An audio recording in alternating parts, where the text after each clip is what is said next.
11, so we'll call the meeting to order. And why don't we begin with the Pledge of Allegiance?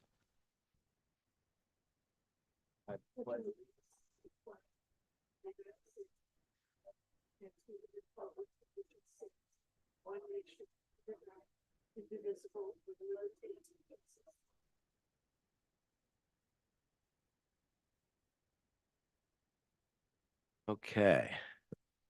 All right. We had our legislative meet and greet this morning, and we had quite a few state representatives in attendance today, as well as some board members. So we were pleased with the turnout, and I believe we've got some state representatives still with us, and maybe with a few things to say. So why don't we get started here? And Representative Smith, Kent Smith, did you want to say a few words?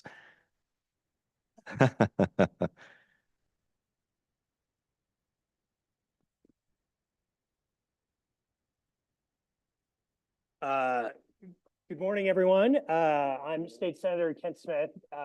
Glad to be here in front of you all with many of the mayors I currently represent, some of the mayors I formerly represented when I was a state rep. I guess the one thing that I would politely encourage you all to continue to do is not to go Fleetwood Mac on you, but don't stop thinking about tomorrow. In the respect that politics is often the challenges of today versus the challenges of tomorrow. But the problem is tomorrow doesn't have a really good lobbyist. The interests of today are the ones that are oftentimes in our office advocating for the things that they need now. And what is so critical that your agency provides, and what the members of the Northeast Ohio delegation trying to serve you in Columbus need to hear, is what needs to happen in the future. Because in an age of term limits, and we're less than 2 weeks away from a primary that some of my colleagues will be on the ballot for, and we're trying to deliver capital budget allocations to communities like yours. We're trying to meet immediate needs, and that is sort of what we're supposed to be doing. But we don't want the needs of today to blind us from the needs of tomorrow. So I would always encourage you all to try to always be communicating to us what this region needs in the future. Because as we learn about the future needs, we will hopefully begin to take the steps, this week, next month, next year, to get us to where we all need to be in the future. So thank you for your work, and happy to turn it over to my colleagues now so they can also share some of their thoughts, but I'm not sure who's following me. Hopefully it's Bride Rose Sweeney. Oh, very good. Thank you. Thank you. Good morning, yeah, we can clap for Kent. Good morning, everyone. I am State Representative Bride Rose Sweeney. I represent the western portion of Cuyahoga County, and we are all very grateful for the working relationship we have with this organization that has led us to do some pretty remarkable things. I don't have to tell anyone in this room about how transportation, especially when we're talking to our constituencies, is often not the top of the ticket, not the most sexy thing, but it is so pivotal to having thriving communities. I'm the ranking member of the Finance Committee that deals with all of the state's budget, our transportation budget, our $90 billion operating budget. And there was real proposals that had legs to cut public transit funding by 90%. And instead of that, working with organizations such as this in a bipartisan fashion, we actually got a historic level of funding for public transit by being very strategic about understanding what is the biggest need that our state is facing. It's workforce. In realizing that everything, transportation and what you guys do, connects to some of those biggest problems. And we got a $30 million grant that actually allowed organizations to apply to actually connect people to their jobs. And something that I was really proud of, it actually allowed us to use those dollars to have public transit transcend county lines so that we can actually look at how we can work together, how we can actually make sure that public transit is efficient, and we're incentivizing that collaboration. So I appreciate the work and all the work of this board, who is especially your leadership that has come down to Columbus, which is often a very difficult task. We have a lot of colleagues with a lot of diverse views, but nothing is more telling to me that when there was real proposals to take us at a 90% cut, they actually led to real results that benefit everyone in this room. I hope we can keep doing that together. So thank you. Okay, very good. Thank you, Bride. Thank you for your comments. All right, do we have any others?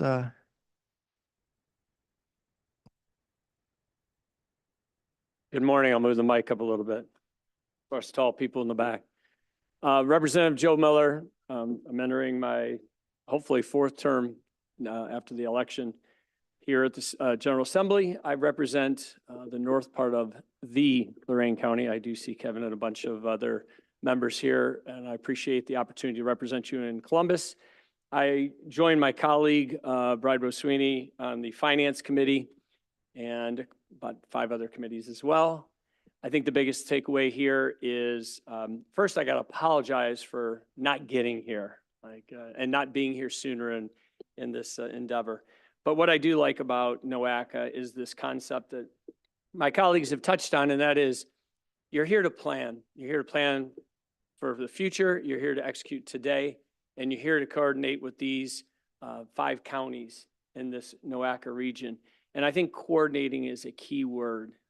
Making sure that you incorporate the ideas, the goals, and the visions of all the community members from township to village to city to your county.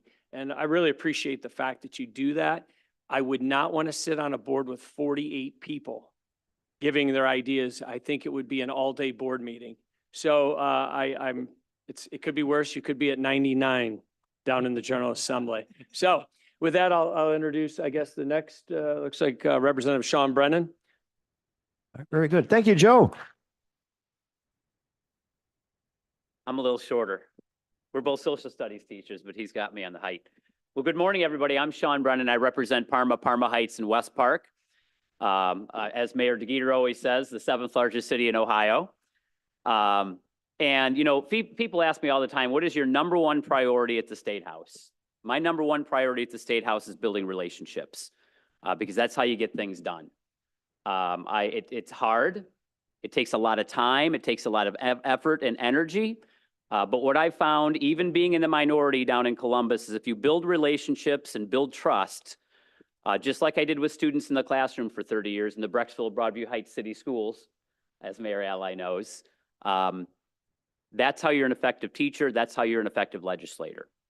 And I have to admit, when I first was running for this position back in 2022, people would ask me, how are you going to get anything done in Columbus as a Democrat? And I struggled for an answer, other than saying that I can work with anybody. Being a middle school and high school teacher for 30 years, I found is the best professional development that you can have to be a state rep. And a lot of people snicker when I say that, but it gives you the patience to work with anybody.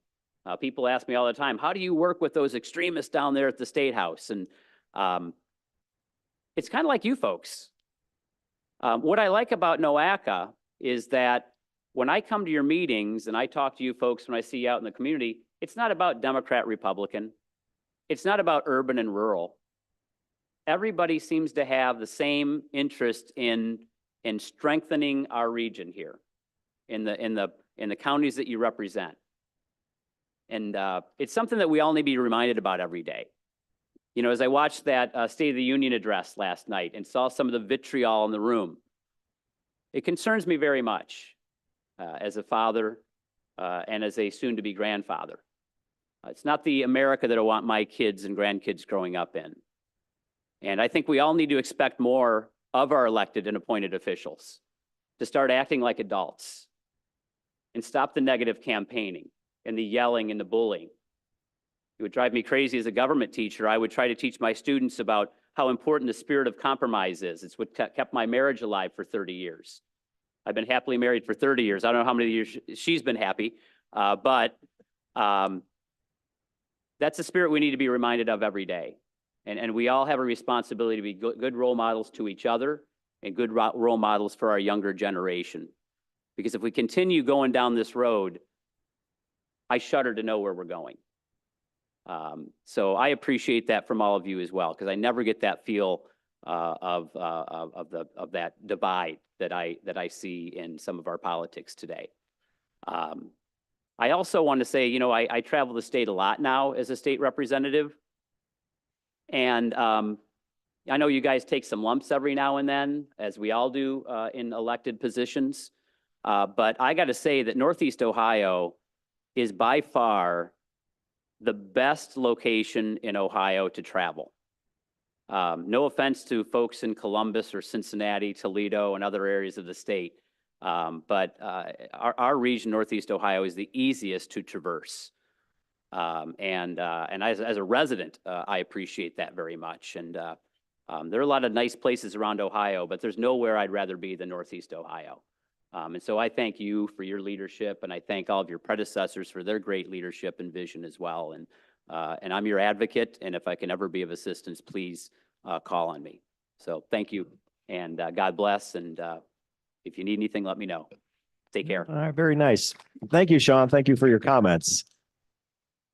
And my name is Darnell Brewer. I'm a freshman for District 18, which represents the southeast side of Cleveland, Garfield Heights, and Maple. And being the last speaker and being one of the freshmen, I've learned two things in this role. There are two people you don't give the mic to, preachers and politicians, because they always take it. So I want to thank you for your work. Keep up the good work. Anything we could do, I did everything Bobby said. Have a good meeting. Thank you. All right, very nice. All right, thank you, Darnell. And again, we'd like to thank all of our state representatives for coming today. We do appreciate the hard work and support from our Northeast Ohio State House delegation. And we look forward to continuing to work with them to improve our region's transportation system. All right, so we do have, let me read our preamble. In compliance with notification requirements of Ohio's open meeting law, notice of this meeting has been publicly posted and major public media has been notified. NOACA conducts its meetings according to Robert's Rules of Order. Members will raise their hand to move, second, or speak to a motion. Actions during the meeting will be taken by voice vote. If any member feels the need to abstain from any vote due to a conflict of interest, he or she should state their intention to abstain when the matter is introduced by the chair for presentation for the record. Subsequently, that member shall not participate in any of the discussion of the matter for which a conflict exists. According to Robert's rules, absence from a meeting does not require a member to abstain from voting on the minutes. If a member still wishes to abstain, he or she should state their intention for the record. For the benefit of our guests from the public and the recording of this meeting, please be sure to speak into a microphone. The microphones can be turned on and off using the gray button on top of them. They are on when the light is blue. Okay, so we do have minutes from our last meeting, which was January the 12th of this year. And the chair will entertain a motion to approve. All right, thank you, Kim. Can I have a second, please? Second, thank you, Stephanie. All right, any discussion on the minutes? All right, if not, all those in favor, please say aye. Aye. Anyone opposed? No? Okay, the minutes passed. The minutes are approved. All right, next, we do have the committee updates that we'll consider here. With the executive committee, I do have a fairly detailed report, which I was planning on giving during old business later on in our schedule today. External Affairs Committee summary can be found in the packet. Finance and Audit Committee, Commissioner Dvorak, is he here today? No? All right. All right. So we've got the summary on that one in the packet. How about the Planning and Programming Committee? Jim, I know you're here. Anything? It's in your packet. We had a very short meeting last time. We barely had enough to qualify for a meeting. Okay, very good. All right. Thank you, Jim. Policy Committee. Oh, okay. All right. So the summary can be found in the packet. How about Governance Committee? I didn't see Commissioner Hammercheck here. All right. All right. Well, for the Governance Committee, the summary can be found in the packet. All right. So we'll move on to public comments on any current agenda items. And I do believe we have a speaker here today. I'd like to introduce Cody Cooper. And I believe we've got what, a 3-minute limit on speaking? Oh, boy. I was Okay. told 5, so here we go. As you said, my name's Cody Cooper, and I've come here to support the climate action planning effort. I'm asking for a strong plan, but also a path for implementation, because we all know good ideas without any work behind it don't go anywhere. I graduated college in 2010 with a physics degree, and right after I entered the solar industry. So I've been developing solar for residential, commercial, and industrial for the last 14 years. I'm currently a consultant with ADEM Solar. Early in my career, whenever it was more residential. So when I would meet with like homeowners at their table, they'd be like, "Man, you're in a great industry. You're so smart." And then they'd be like, "Yeah, but we're not buying anything." And I was like, "Okay, cool. Thanks." But now, like 14 years later, I feel like I might have made a smart decision. So there's a lot of support for it. I know like the big initiative of the CAP is to reduce global warming. And although I think that global warming is a terrible threat to the equilibrium of our planet, I think that global warming gets beaten to the ground and people kind of tune out. So I wanted to talk a little bit about the other things that are important in the pack there. So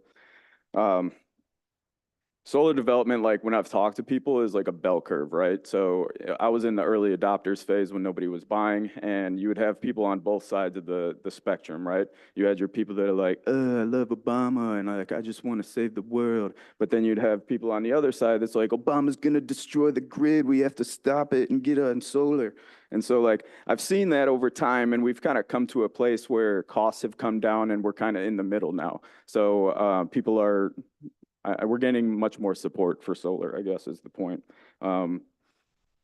So I don't think that the solar initiative and everything with the climate action plan is necessarily like a hippie initiative, but I think it is a patriotic one.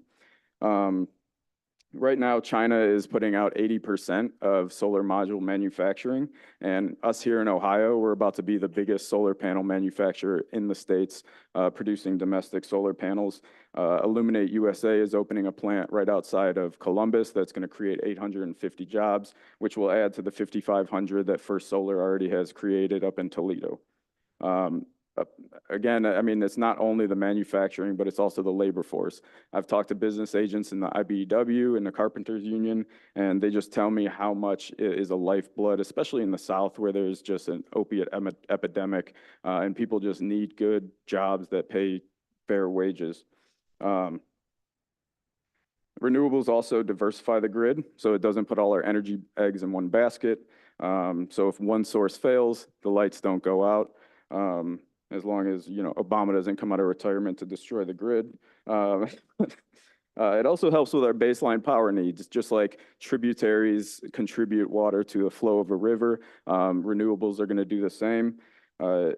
We desperately need infrastructure to be built out on our transmission lines, but renewables reduce the stress and at least make it so that we don't have to take not immediate action. We don't have to go, we can do it more gradually, safer.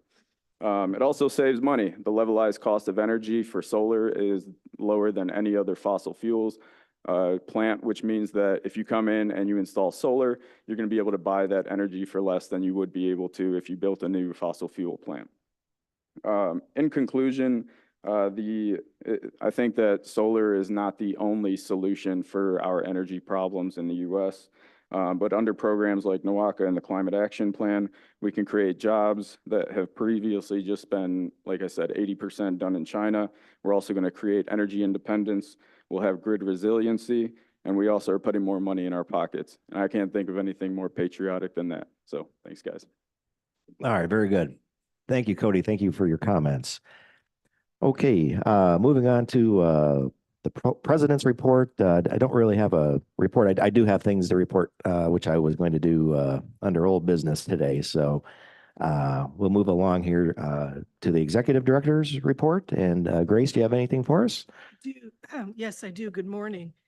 Thank you very much for the time to share with you some of the work that we have been doing since the last meeting in January. Our priorities and status report starts with the long-range plan and a very big lift in the long-range plan.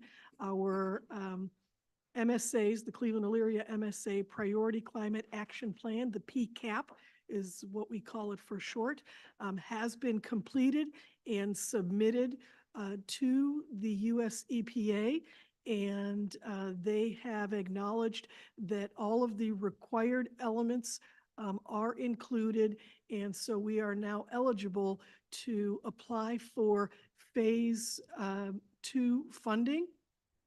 That deadline is April 1st, and we are already in conversations with our partner, City of Cleveland, as well as others for potential grant opportunity, or not the opportunity, but for potential grant projects for those opportunities. I do at this time want to take a moment to acknowledge and both congratulate and thank Joe McDonald, who is our Director for Strategic and Environmental Planning, for leading this effort. And I want to thank the City of Cleveland for their partnership and their support in getting this done with us. So again, this is a big lift. This is the grant that we received last year, and we have completed that first requirement, and it has been accepted. Communications and outreach, a lot of things in the news. Early in January, there were a couple of stories on the Cuyahoga Valley Scenic Railroad, and that's because at the last board meeting, we did have the contract with AECom adopted at the board meeting under Resolution 2024-007. And that contract was a little over $400,000. Work has already commenced, and we are hoping to have it completed by the end of the year. Also, a lot of news around electric vehicle charging stations, and that is because we did receive the $15 million from the US EPA for the program that we had applied for, the CFI program. And so both in the newsherald.com and WKYC, there were stories about us receiving those funds and reminding you that those funds are basically phase 2 of our regional electric vehicle charging station program. So phase 1 was the 40 sites, and we used CMEC dollars for about $4 million. Most of those are the level 2 or the slower charging, and that's already moving forward. We'll talk about that in a little bit. And then this next tranche of funding from CFI will allow us to have 70 additional sites, and many of those being the fast charging types of chargers. Also, some additional news on the electric vehicle charging station. This at the community level, so at the News Channel 5 and Chronicle, there have been some stories about the individual locations of that $15 million tranche of funding, and specifically Lorraine was mentioned in the news, and we're very excited about the work at the community levels to help us get through the project. In the news, also the TIP. This is our current TIP, and it's about State Route 237 and the road improvements that have begun, and the total cost is $1.5 million, and the funding that is moving forward is state and local funding. Enhanced mobility for seniors and individuals with disabilities. This is our Section 5310 program, article in cleveland.com about Lakewood securing one of the NOACA grants for its division on aging for a new bus. This again is our 5310 program. It's not a lot of money for individual awards, but those even small awards mean a lot to those communities and to the people who live in those communities.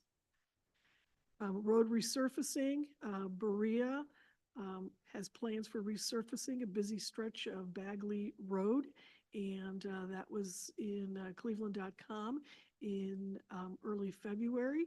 And NOACA is providing $4 million in federal funds for that project. Big news on the household travel survey. We also talk a little bit about this later under our major projects and OWP, but we have the household travel survey.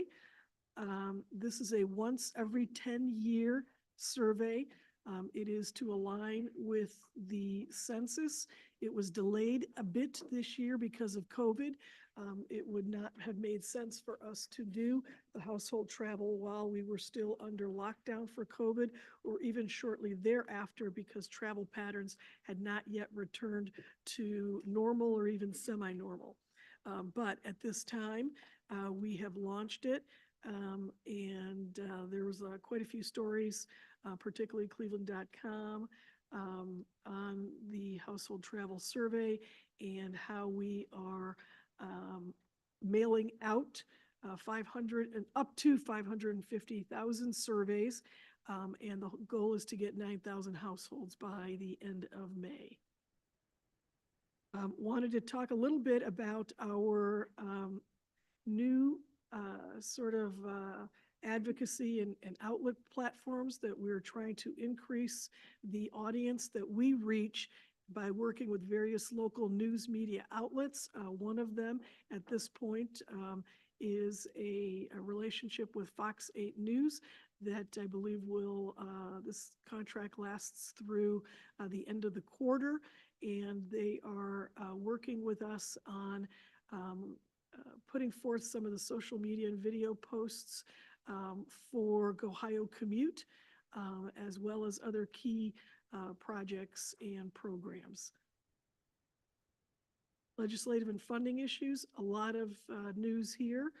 I mentioned already the $15 million that we received from the Federal Highway Administration. Actually, I think this was EPA, but maybe it was Federal Highway. Bev? It was FHWA, okay. FHWA and the CFI grant. And we were one of 47 recipients nationwide, and only 5 of them were MPOs. And I believe we were the largest recipient amongst those MPOs. And as I mentioned earlier, it'll fund 70 sites. And we are currently confirming the stations with the property owners. So we have sent out letters to all of the proposed sites. These folks that have received the letters have been part of the initial 120 site cohorts. And we're just trying now to confirm exactly where these will go, which ones will be installed, whether they'll be level 2 or level 3. And we will move forward then with, after we get all the agreements, putting out the RFP and moving forward. We think phase 2 will certainly go much faster than phase 1. Phase 1 took us a couple of times to procure, due both to the newness of the program and the Buy America. Both of those issues have been resolved. I believe we ended up having 5 responses this last time. And so we know that there's a lot of interest in the work that we're doing. It is a public comment period for the Federal Railroad Administration's long distance survey study. We sent out an alert to you all last week. We've also put that alert out on social media, send it out to our councils and subcommittees as well. This is a very important point in that we were advocating for the lines between Chicago, Cleveland, and the East Coast. Those were not adopted or approved or funded at the Federal Railroad Administration level. And so we're now looking at how we try to ensure that we have more service. And one of those ways is to focus on the Cleveland, Columbus, Cincinnati route, as well as the Cleveland to Toledo, Detroit route. And in the proposal, the proposed network of preferred routes, unfortunately, the FRA did not include Cleveland in that initial proposal. So they have a new route going from Detroit to New Orleans, and the route takes a stop in Toledo and then Columbus and then Cincinnati and so forth. And they totally bypass Cleveland. I am on the working group, so I did attend a meeting with the FRA when they unveiled this a couple of weeks ago, and I did make the case for changing that to be Detroit, Toledo, Cleveland, Columbus, and that then would cover Cleveland to Columbus, Dayton, Cincinnati. And that's really important because we need to ensure that if we are going to be advocating for the 3 Cs plus D, that having it included as part of the long distance routes makes a lot of sense, both for permanence and for funding. So to have Cleveland been left off of this, this map is really not good. The case that I presented to them, they gave me the opportunity to present the case, was well received. That is why we sent out the alert. The more they hear from us on wanting to ensure that that stops through Cleveland. We have in the Cleveland area an additional market of about 4 to 5 million people, depending on how far you want to go and think about connecting. And so we really need to make sure that we advocate for this. So if you have not yet done so, please respond to that public comment. I did so myself. It just takes less than 5 minutes. How many of you here already did that? Well, people, right, it's 5 minutes. Thank you. The deadline is today, so please get that in. I do know a lot of the outreach has paid off already. I've received a number of responses from folks who have responded to that public comment. Also, we have some really good news about potential congressional earmarks for Lorain County. Representative Bob Latta and Senator Sherrod Brown included 2 NOACA proposed projects in the spending package that is currently before Congress. $2 million for Sugar Ridge Road in North Ridgeville and nearly $1.3 million for East Broad Street in the city of Elyria. And the enactment is pending congressional agreement on the appropriations bill, and hopefully we will hear about that any day now, including possibly today. Wanted to advise you, this is not something you're used to hearing news on, but we're going to start telling you all about the recent awards that have been supported by the EDA, have been awarded by the EDA, and have been supported by NOACA through the development of its SEDS plan, as well as letters of support that we have given as the leader, facilitator, coordinator of the SEDS plan. Yesterday, I attended a groundbreaking at Lakeland Community College to award it was about a $4+ million award for its industrial skilled training center for advanced manufacturing. And so they are doing some rehabilitations to their college building. They also received some state funds for that, but that would not have happened if we did not have a SEDS in place. And so we're very, very thrilled to be able to have provided that support. Also, Avon Lake advised us this week that they have been given an award for a comprehensive recovery and resilience plan.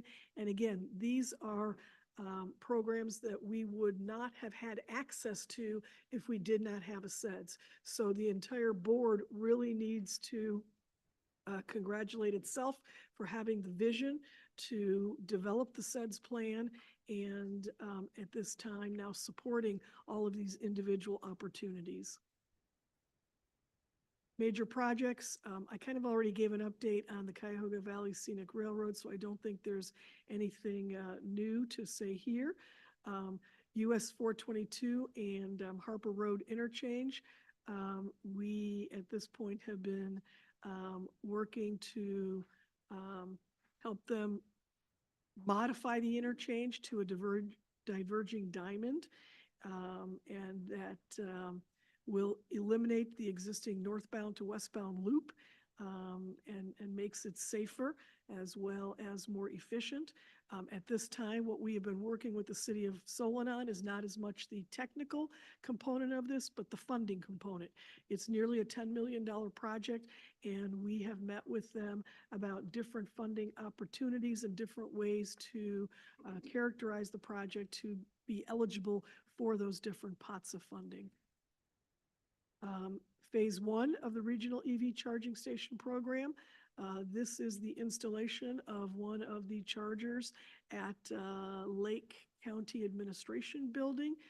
So we've got 39 stations and 27 are under design, 3 of them under construction. We've got, I think, 2 of the chargers at Sims Park coming up, which will be our first in Cuyahoga County, and then we'll have Oberlin City Hall in Lorain County.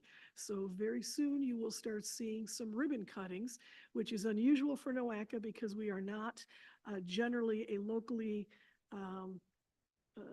project, I don't know, John, help me out, LPA. Thank you. We normally do not. We normally partner with ODOT to do that or partner with the counties and the cities to do that. But because of the nature of this procurement and the nature of the project being multi-county and multi-city, it made sense to do one procurement and one contract. And so NOACA is running that contract. A lot of work to do here. And I appreciate all of the staff time. Dr. Ali Makarachi has been the project coordinator for this, the project manager, and it is moving along. So between the spring and the summer, we should have all of them installed. It's been a long time coming. Overall work program, we've been very busy working on a lot of things. First being the draft 2025 OWP, which is on your agenda today for approval. I just wanted to speak about public comments. I know last year was the first year that we had any significant public comments and maybe even any comments at all in the time that I've been here. So just letting you know that we did release it for public comment on January 31st. And we have had no public comment to date. And in order to have public comment count for our process, it goes through today until the board adopts the item. And again, there have been no comments to date. And so this is very different than where we were last year at this time. Household travel survey update. I mentioned that a little bit earlier too. Please encourage any of your constituents who do receive the household travel survey to participate. I've gotten a few calls and texts from colleagues and friends wanting to know if this is for real or is it a scam. It is not a scam, it is for real. And there is a $10 award that is given to you if you fill it out. But we have heard it from a lot of folks. At this point, we have released out of the 550,000 potential surveys that we will be needing to send out. We've sent out 175,000 of them, and we have already heard from 3,500 folks who have responded as of the end of February. So we are doing pretty good. We're actually exceeding the required number by this time. Again, we're trying to get 9,000 by the end of May. We will then, yes. I just had two questions about that. You said 9,000 by the end of May. You say up to 550. So if you hit the 9,000, then do no more surveys go out at that point? That is correct. Okay. And then do we have a geographic distribution of the targeted, of where they're going across the region? Is that information available to us anywhere? I'm going to ask Dr. Ali Makarachi to address the question of how we are sending out the surveys and the objective. They are random surveys, but I will have him address the specifics of it. Good morning. This is, first of all, is random selected. It's not because we want to have a statistically, meaningful. So random selected and depends on the proportion to each population households in each county. So if Cuyahoga County has got 400 something households, then it's going to be 40% is going to go there and the rest. So, and we have got some boundary on the Summit and Portage, a small portion because some people live there and come and work in our region. So we have got a small portion, send it to those people and asking their households from that area in the border to come here. But is in proportion to the household number of households in each county. And every time we send it every other week, we start from 100,000. It's going to be the same policy. It's not going to be concentrated or anything. The only concentration is mainly transit access area. That's only. So the report that we get on it though will, at the end, once we know what responses we get, and what surveys were sent out, we'll have that data back. The data will come back to us in terms of who received it in addition to who responded to it. Yes. Okay, that's ultimately the question, just if that's going to be available to the board and ideally to the public as well. We check every week. We have got weekly meeting and check how many they send it, which area they have sent it, and how many they got back. Great, thank you. We Thank will you. publish the full report, which will include all of the responses and the crosstabs that get into the different kinds of information that was given to us, both in the initial survey as well as the diaries for travel.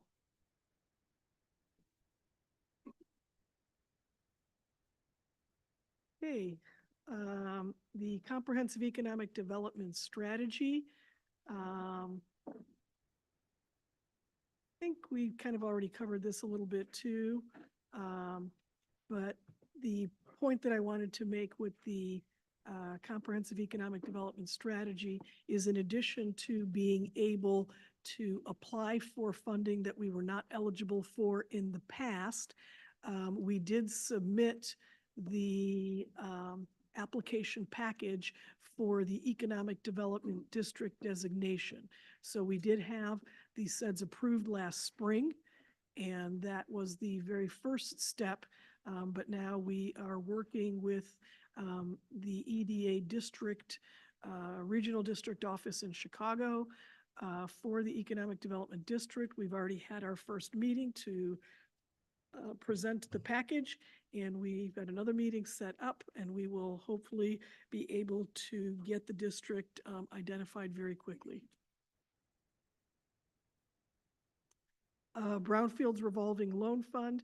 I think this is something, again, that is relatively new to NOACA, but that we will be hearing about for many, many, many years to come, we hope. We received $1 million from the US EPA for the Brownfield Revolving Loan Fund. We have already recommended a loan to the city of Middleburg Heights and are finalizing that loan package. We have a second loan that's recommended that will be pending board approval today. And this is allowing us then to apply for supplemental funding. So we did receive the funding. Essentially, I think the award was at the end of 22. And because we are already making the loans, that allows us to apply for more funding to put into the revolving loan account. So we're very excited for that opportunity. We've already gotten kudos from EPA for moving quickly on this. We are told these are generally very difficult loans to move forward because they are initially loans and not necessarily grants. And so we're very pleased with the efforts that we have put forward, and we're very pleased with the response from the community. Couple of things that I've participated in that I know some of you have invited me to, and some of you maybe you haven't, but I showed up anyway.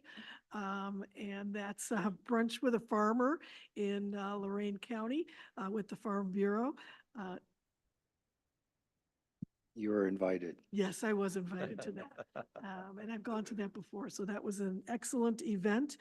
It does help us get out into the community, and particularly in some of the areas maybe that are less urbanized and that we don't often have the opportunity to work with. Also for community, participated in the City of Paynesville State of the City speech yesterday. In Paynesville. I mentioned the Lakeland Community College ribbon cutting in Kirtland yesterday. Also attended the WTS Ohio Turnpike and Infrastructure Commission presentation at the end of February. And then I did mention that I am a representative for this region for the FRA's long distance service study, and we met in Kansas City, and that did happen to be the day of the Super Bowl parade, and the meeting room that we were in was right at the beginning of the Super Bowl parade, and we could see them floating by. It was a nice event. But we were working hard. We were told to sit down and stop looking out the window. National Association of Regional Councils, that's our Conference of Regions meeting in Washington.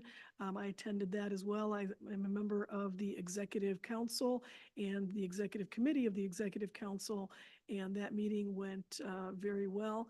We've got some transitions there with leadership. The Executive Director retired, and we're moving forward with a promotion. And again, as part of the executive committee, we will work with the organization to onboard the new person. Vanpool program update. I know this is of interest to many of you. We currently have 41 active Vanpools. I know that's probably a lot more than I think the last time we talked about this. We had about 22 or 23, and so having 41 is very good. We've got approximately 190 riders. We cover 8 counties and 23 cities. You may initiate the Vanpool in one of our 5 counties to go to work in one of the others, or vice versa. And we have 2 significant partnerships, one being with another government agency, the Veterans Affairs, the VA of Cleveland, and one being with a private manufacturing company, R.W. Beckett in North Ridgeville. And so this is working very, very well. We'll need to bring back to you some additional information. This was a pilot program. And so the pilot program, we were looking at a 3-year pilot. We're about 2 years in, so we're going to be bringing you some additional information so you can decide whether this is a program that is worthwhile to be continued, or if we take a different tact in trying to have people access jobs. But so far, we think it has been successful. The tip, we update and develop a new tip every 2 years. We are beginning the process of the 26 to 29 tip, and that will be presented to the board 1 year from now. The component of the overall tip that we are working on right now includes NOACA funding, which is our STBG money, our TA money, our CMAQ money, and the climate reduction program. The process does involve a lot of coordination with you, particularly the county engineers. So I believe we have already started booking meetings with you. So we will be coming out to your locations to kick off the process and share with you what our Road Matrix software has produced in terms of priorities for road condition and then get your concurrence or otherwise on that. So keep an eye out for those meetings and we look forward to seeing you. We did host a meeting with ODOT on January 18th at Cuyahoga Community College on the Strategic Transportation Development Analysis.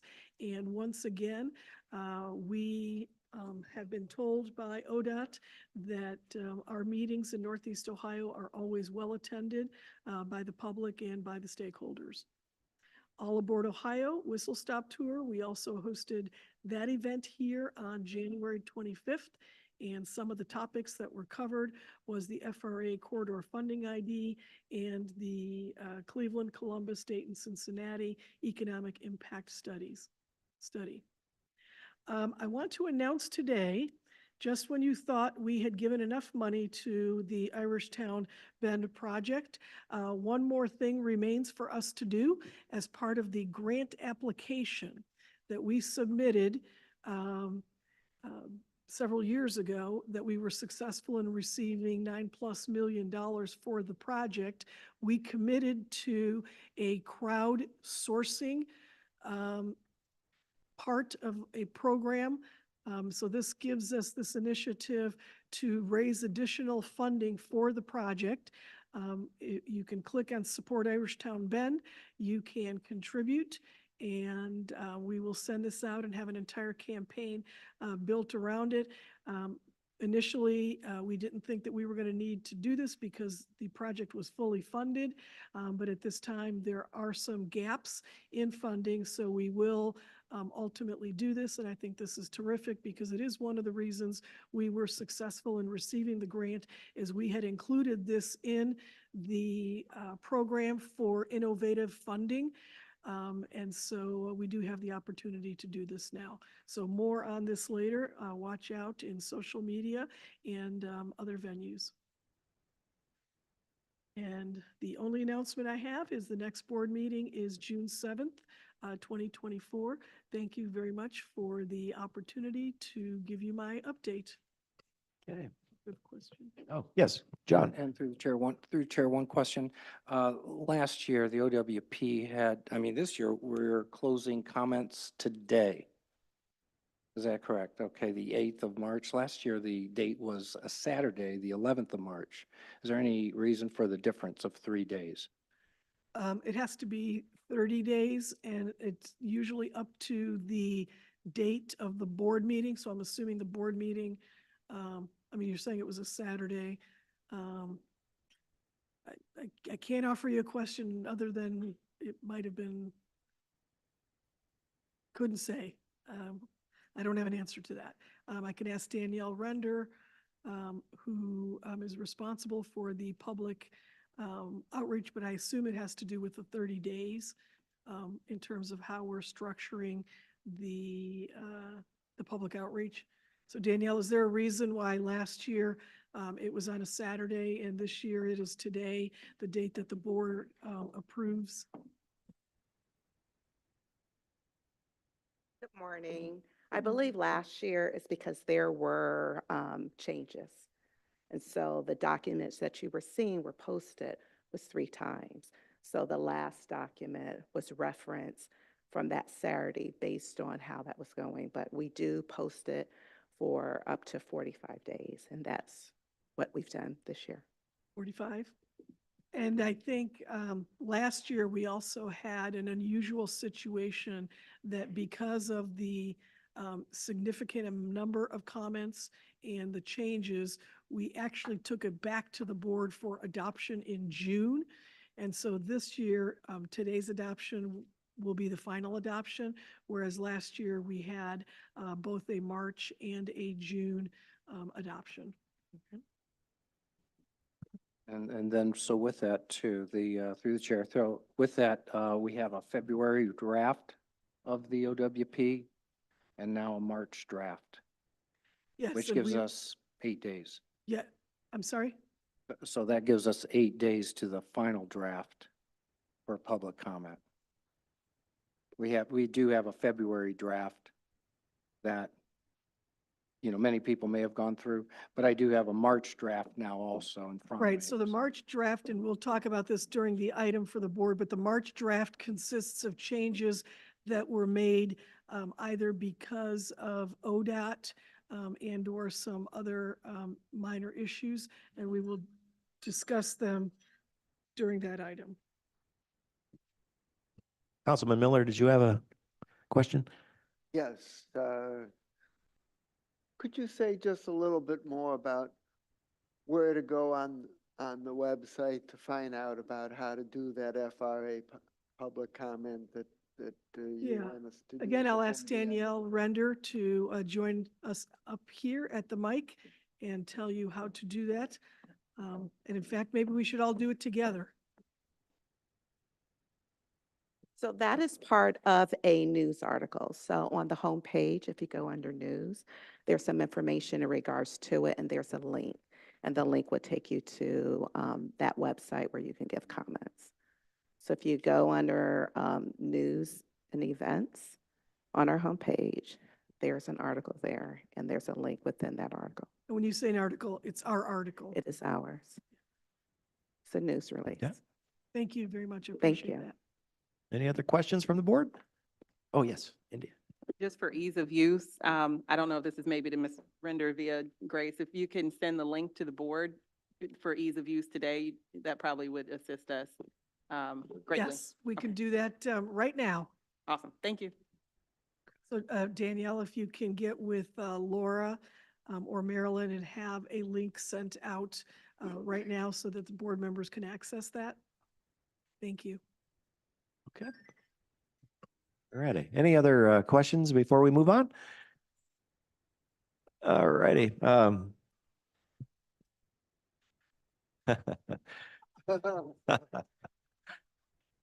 Fire drill. That's a new one. Okay. All right. Well, Grace, thank you for your executive director's report.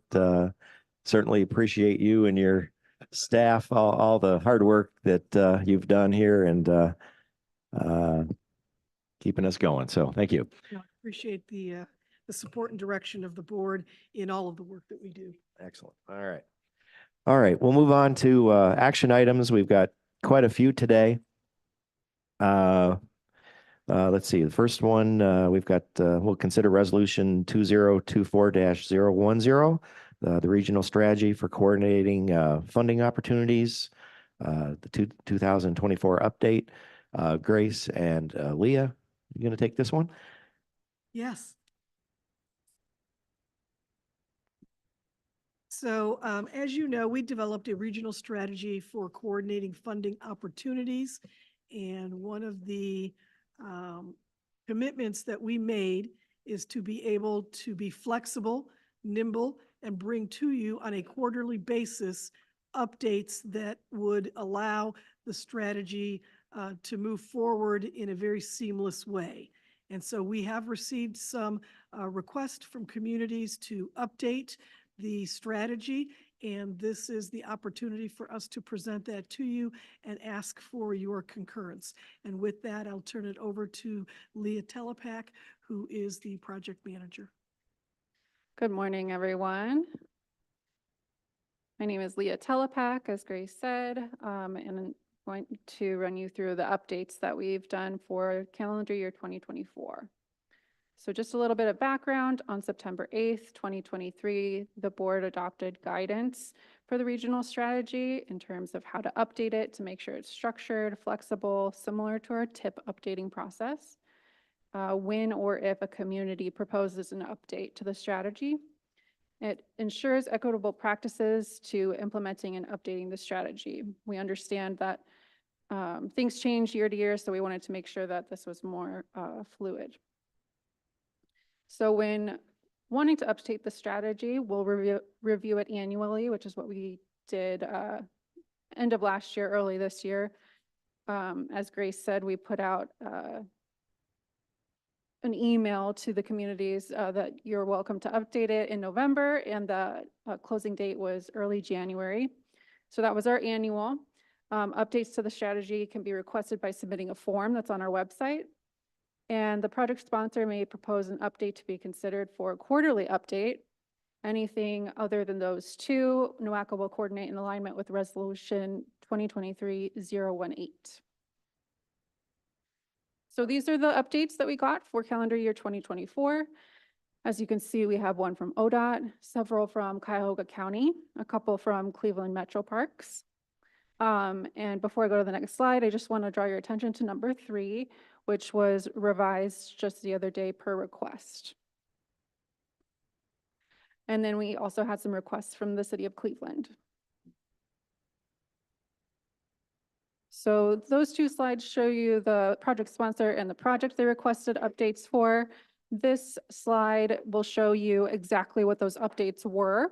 So there's a key at the top. I believe this is in your packet as well, to show you what was moved from maybe a different year to a further out year. Maybe that project needed a little bit more time, or maybe something was taken off altogether or given to a different funding program. And then this is just the final version without the markup.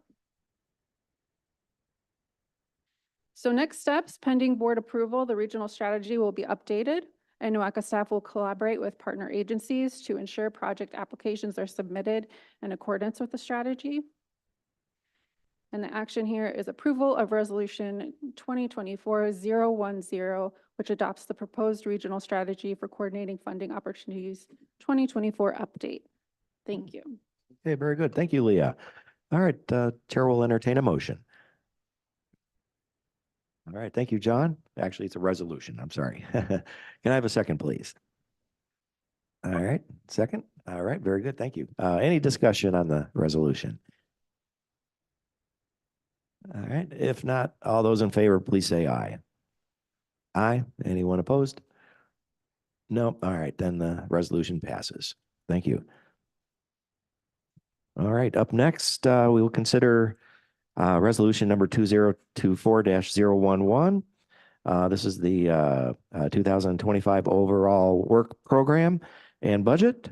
Looks like, see, Grace, Ronnie, and Deb. You're going to present this one? Yeah, this is all 3 of us presenting. So the overall work program and budget, of course, is one of the major documents that we produce that summarizes all of the work that we do over the course of the year. And we have Ronnie, who works on the OWP component of the document, and Deb Wardell, who works on the budget piece. So each will speak to their respective parts, and then we will take questions. And again, this is a very different process than was last year. It was much smoother in terms of not being controversial and not having any public comments to address. So with that, I will turn it over to Ronnie. Sure. Ronnie Blackshear, who is our Deputy for Policy and Compliance. Okay. Good morning, everyone. For the record, Ronnie Blackshear, NOACA staff. The action requested is for Resolution 2024-011, which adopts the state fiscal year 2025 overall work program and budget. Previous action was the current year OWP, which is statewide fiscal year 2024, was approved by the board in March of 23 and then amended by the board in September of 23. Highlights of the OWP: it's a federally required document. It's developed annually. It serves as NOACA's budget and guide for transportation and environmental planning work. It includes detailed descriptions of transportation and environmental tasks and work elements, and includes a summary of the budget used to fund these planning activities. As far as continuing with the background, we began work on the OWP and between the fall, beginning in August through December, when we received the initiation letter from ODOT. That's when we began to work on the OWP and budget. This year, February 2nd, we presented to the Finance and Audit a review of the draft of the OWP, the budget portion, in March 8th, which is today. The OWP draft and final is being presented. The OWP draft is actually due to ODOT today, ironically, the same day that we're doing our adoption of the draft and also the final OWP. And the final OWP is due to ODOT, FTA, and FHWA by May 3rd of this year. The work program activities consist of the divisions that are listed in the diagram that you see in front of you: the executive strategic planning, programming, strategic and environmental planning, transportation planning and engineering and public affairs. The activities of each of those divisions is actually in your packets. Changes to since the February Executive Committee meeting, and this is what I believe Mr. Hall was mentioning, why we had a February publication versus the March. TLCI implementation pass-through grant funding, the changes in that is on page 23. For the record, nothing substantially changed with regards to the budget. It's the same as it was in February up until now. Increasing safe, accessible transportation options. ICITO, page 87, where 2.5% of FHWA funding is dedicated to street supplies to meet the requirement, the 2.5% requirement. And Ronnie, if I may add on that, that was a new requirement that ODOT asked us to insert into this document after the document draft was published. Yes. Funding and expenditure tables, if you notice, even if you go back to the February document, it indicated that the funding and expenditure tables were being worked on and will be inserted for final approval, and they can be found on pages 141 through 142. The next item is the transit agency planning activities on page 144. And for planning projects using FTA and FHWA funds within the metropolitan transportation planning process must be included in the OWP. This funding has no impact on the internal OWP or budget, but it's part of the requirement that FTA and FHWA requires that we cite in our OWP. This information came from RTA, and it was between the publication of the federal document, the February document until now. These are the changes that were actually incorporated into the OWP, and that's why it's dated March 2024, which is the adoption, hopefully, that we'll get from you guys today.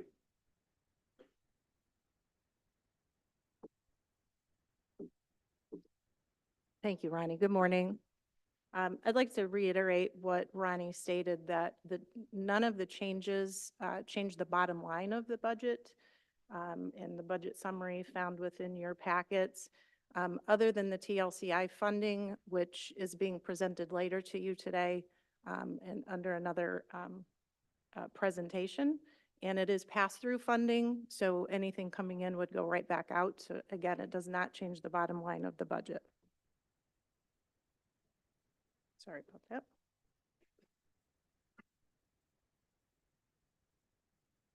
So some additional background information on the fiscal year 25 proposed OWP budget includes the revenues to cover the operating budget are currently projected at 12.5 million. In fiscal year 25, expenditures are currently estimated at 11.2 million, which would provide NOACA with a $1.3 million carryover into fiscal year 26. Including the change noted, pass-through funding is currently estimated at 6.3 million, which includes TLCI, 5310, and the Brownfield Revolving Loan Fund. The assumptions used in creating the budget include the following, the only one of which changed from fiscal year 24 is that 8%, there was an 8% increase in health insurance costs. The rest of the budget assumptions were exactly as they were presented in for the fiscal year 24 budget, 47 FTE positions with a 3% merit-based increase. And another important one, that the revenue from the member dues remains at the current level of $944,747.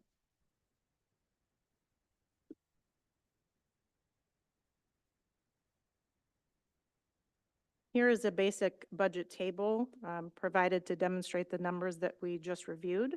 and also to show a side-by-side comparison between what was budgeted in fiscal year '24 and the proposed budget for fiscal year '25. Some highlights to consider include the projected encumbrances from fiscal year '24. They are expected to be paid in fiscal year '25. And again, the $1.3 million estimated carryover into fiscal year '26. And this is a graph that shows some of the differences, again, between '24 and '25. A couple to note, where you'll see the biggest differences is the salary and fringe benefits are budgeted at 6% higher for fiscal year '25. And that is due to increase in staffing and increase in cost of benefits, partially of which is the healthcare costs. And then contractual services have been projected at a substantial reduction from last year, and partially due to the fact that some of those tasks that were previously outsourced to contractors have been reassigned to staff. And we also have a decrease in federal grants to be used in fiscal year '25, so that would reduce both the revenue and the expenditures for the budget. So we ask that the NOACA Board approve Resolution 2024-011, which adopts this state fiscal year 2025 overall work program and budget. Thank you. Okay, very good. Thank you, Deb. And thank you, Ronnie and Grace. So Chair will entertain a resolution. Okay, thank you. Can I have a second, please? Okay, thank you, Mayor. Any discussion on the resolution? All right. Oh, John, did you have a comment? This has been a very tenuous year since the March 10th meeting last year. Many meetings, I mean, especially the last one in January, we listened to the discussion about the climate action plan from Dr. McDonald. And some of the notes I took down was that agriculture in Lorraine County is 40%, Medina 36.8, Geauga 27.3, Lake County is 9%, Cuyahoga County is 0.8% agriculture. Total is at 24% in the region. We spoke about this, and I'm with Commissioner Harrison, who also did, that the agriculture is now included in a greenhouse gas inventory for measurement, but we're still moving ahead as a very large priority for climate action planning. Agriculture is not really a core issue or mission of NOACA. You've got transportation, air, water quality, but this came up through, and what it was said was that it came up, agriculture came up as a priority through public engagement. And that's what drove this into their plan. And I asked about the demographics and wasn't answered, but I just have this funny notion that probably it came from the area that has maybe 0.8% agriculture. Agriculture is not that core mission. We have a majority here that's going to move ahead with this. They're putting agriculture into a crosshair, and I really feel that I believe this climate action planning needs to take a different direction, a different look, and leave this agriculture to a point where first you engage. We had an engagement, let's see, we held the External Affairs Committee. I asked the question, have you contacted any of the county farm bureaus? And the answer was no. I do appreciate Grace going out to the townships last year in 2023 and early 2023, and also attending the brunch with a farmer. But that doesn't go far enough to actually engaging into a community, a group who really have spent pretty much their lives with conservation and that conservation effort that's been over many, many years. And that's to feed those that are in the urban centers. So today I'm going to vote present on this. I believe the actions of the OWP has many, many, many good things, but I think the actions of the Climate Action Planning Group needs to take a different direction. Thank you. Thank you, John. Councilwoman Miller, did you have more discussion? Yes, I was at the meeting last fall where it was a couple day, 2-day long workshop about working on the priorities and the idea that that agriculture should be given more attention in the climate action plan came from residents throughout the region. It was broad-based and I would also mention that we haven't had much discussion yet about the implementation applications, but I know that that one of the things that being considered is applying for funding for reforestation and at the same meeting the idea of doing more with planting and preserving trees was something that had broad-based support regardless of what county someone was from or whether their politics were liberal or conservative. And so I would just say that the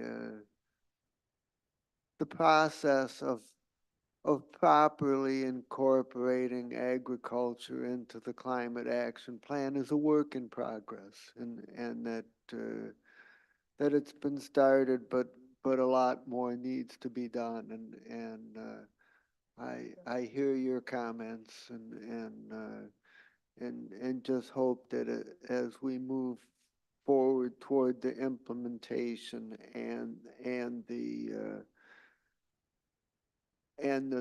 full detailed climate action plan that we find a way to incorporate this in a way that's both effective and responsive. Thank you. Okay, very good. Thank you, Dale. Any other comments before we take a vote here? Oh, Commissioner. Yeah, thank you. And I'm, I guess, break with tradition here and vote to support the overall work plan. But I did want to mention and I guess echo some of Mr. Gall's concerns related to the inclusion of agriculture. I think that was well documented at our last meeting and in the minutes of it. So I'm not gonna restate any of those, but it is a continuing concern. But ultimately, you know, the overall work program has its, I'm not going to stand in the way of the other communities around the table from getting the benefits of that. But I do think we do need to take a look as things go forward about, you know, the proportionality of the benefit of these things. My biggest concern, other than the ones, as I say, have come along the way through the discussion of the Climate Action Plan, my next biggest concerns beyond that are, you know, the lack of local benefits to my own county. And I know we're not all here, or we're not, the expectation isn't that we're here looking for what we can bring home, but at some point, those benefits really need to be there when it comes time to approve these things. So I guess as I go forward on as a member of this board, you know, my focus is going to turn to that too, in terms of how we can see the benefits in Medina County that many of the other communities see in this overall work program and budget, because it you know, is a little bit disappointing and disheartening to me, just as a general practice of you know, the benefits coming back to Medina County when I have those communications with my residents who sometimes question the value of NOACA. That's a frequent question, and frankly, I'd like to have a better answer for it. So, but I will be supporting the overall work plan. I just wanted to kind of reiterate my position on the concerns about agriculture, and then also just some general concerns about the benefits to some of our outlying communities. Thanks. Yeah, thank you, Commissioner. Joe, you had some comments that you could address some of the discussion here. Yes, thank you. Good morning, Mr. Chair. Good morning, Board. Nice to see everybody again. So I think a couple of points are important here. First, I want to remind everyone on the board that this is a 4-year planning process through the US EPA's Climate Pollution Reduction Grants Program. The first deliverable was the Priority Climate Action Plan. The board approved the priority measures for that document that we released in early February to the public. And the purpose of that was to ensure that we had a broad scope of potential implementation work that could be done. We didn't want to exclude any, and Councilman Miller's assessment of the feedback is absolutely correct. We wanted to ensure that we reflected stakeholder input into this process and ensure that agriculture received its due. And it is one of our 10 priority measures, specifically looking at manure management and better soil management, but written in such a way that if there were other potential implementation projects, that those would be covered by the PCAP as well. The PCAP is not the Regional Climate Action Plan. I will continue to reiterate this. There is a comprehensive climate action plan called the CCAP that is due July of 2025. That is the work that is just beginning now with our partners at the City of Cleveland. That is a much more comprehensive, more detailed, more technically analytical document. That will involve a revisit to the greenhouse gas emissions inventory that was completed with the 2018 baseline. We have newer data. We actually just received the latest USDA agricultural census data last month, really just 2 weeks ago. So there's a lot of additional information that can go into the CCAP. And I also want to just point out that the Ohio Farm Bureau has been engaged through our Climate Action Planning State Strategy Committee, our Climate Action Planning Technical Working Group. We have also engaged, we had Steve Corso from Geauga County. So there have been representatives of the agricultural community involved in this process from the very beginning in the spring of 2022. And I'm happy to answer any other questions that the board may have. Okay, thank you, Joe. All right, any other comments before we take a vote on the resolution here? Do we have another one down there? Okay, yes, please. John. As I normally do on this item, because the OWP and budget are submitted to ODOT for further review and approval, I will be abstaining. Okay, very good, thank you. All right, any others? All right, then all those in favor, please say aye. Aye. Anyone opposed? Okay. All righty. Very good. Then the resolution does pass. Thank you. Okay. Next, we'll move on and consider resolution number 2024-012, Code of Regulations, the City of Cleveland ratification conformity, and Nancy Griffith. Thank you, Mr. Chair. This is an administrative item. You'll recall that at the end of last year, the City of Cleveland asked us to approve an amendment to Article 4 of the Code of Regulations that described their membership, removing the designation of Chief of Government and International Affairs so that their membership was just the mayor of, well, not just, but just the mayor of the City of Cleveland.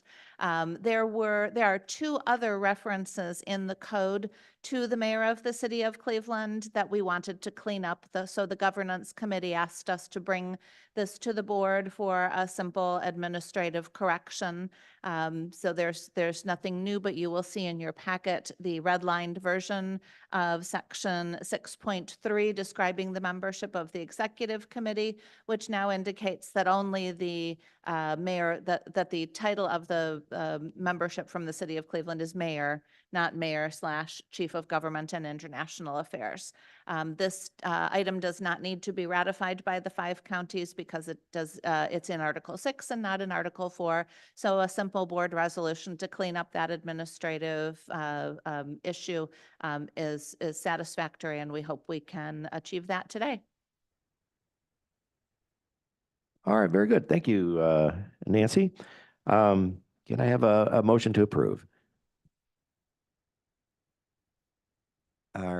We have we, thank you. Can I have a second, please? All right, thank you. Mary, any discussion on this one? All right, then, all those in favor, please say aye. Aye. Anyone opposed? No? Okay, then the resolution does pass. Thank you. All right, we will be moving on here to resolution. Under the Finance and Audit Committee, we'll consider resolution number 2024-013, Brownfields Revolving Loan Fund, recommendations for amendment to loans and subgrants, terms and conditions. And Grace and Gina, you're going to present this one, right? So, good morning again. And as we spoke earlier about the Brownfields Revolving Loan Fund, we do have $1 million that we received from the US EPA. And we have made tremendous progress over the last year with developing the Brownfields Steering Committee, with the recommendations for loans, subgrants, terms, conditions, et cetera. The board has acted on some of these, including the first round of applications loan to the city of Middleburg Heights. We have some additional items coming to you right now that Gina Beim, who is our Deputy for Environmental, will take us through. But we have two items here that she's going to take us through. One is about the terms and conditions, and one is about the actual loan recommendation. So Gina? Good morning. Good morning, Morning. Mr. Chair, members of the board. The first of the items related to brownfields requests an amendment to the terms and conditions previously approved by the board. So this is Resolution 2413, amending the general guidelines for terms and conditions of loans and subgrants made under the Brownfields RLF. These were approved by the board in December of 2023, and amendments are recommended by the Finance and Audit Committee. I'll give you some background of what these conditions were and why we need to make an amendment to them. So I'm going to call your attention basically to the fifth bullet that has fees of 5% or $1,000, whichever is lower. And I will also call your attention to the fact that among these terms and conditions, there is no mention of a collateral. And this was all nice and good for our first round of applications because we were dealing with government entities. However, now on our second round of applications, we have applications for funding from private entities to which the Brownfield Steering Committee might recommend extending loans. So we retained a financial consultant to assist us in performing a credit worthiness review of these private entities. So two things resulted from that. One, those fees that were capped at $1,000 need to be amended in order to pay the cost of the financial consultant. And also, we need to add terms and conditions related to requesting a collateral from private entities to whom we extend loans. So the recommended amendment is to update the related fees to 0.5% of the loan or $2,000, whichever is lower, and add a request for collateral for private entities that are awarded loans. So the steering committee recommended this at their February 12 meeting. It was supported by the Finance and Audit Committee and was approved by the Vibrant Neo Board of Directors on February 20.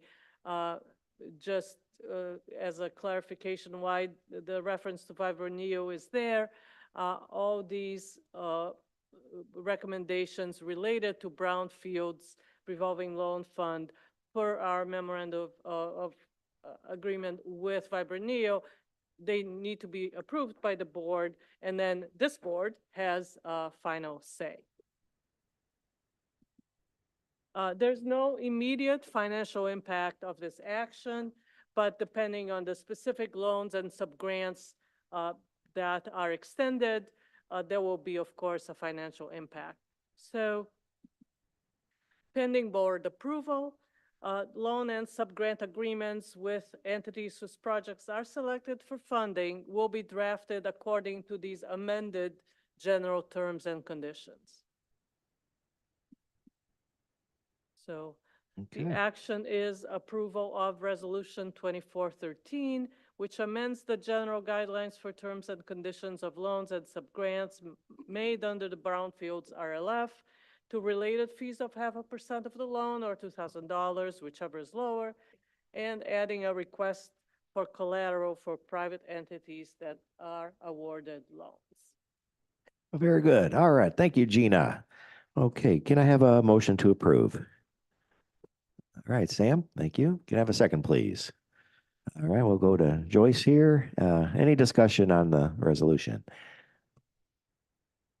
All right. President? Yes, please, John. Just a quick addition. One of the reasons why we did that overall was just to make sure that NOACA was made whole financially.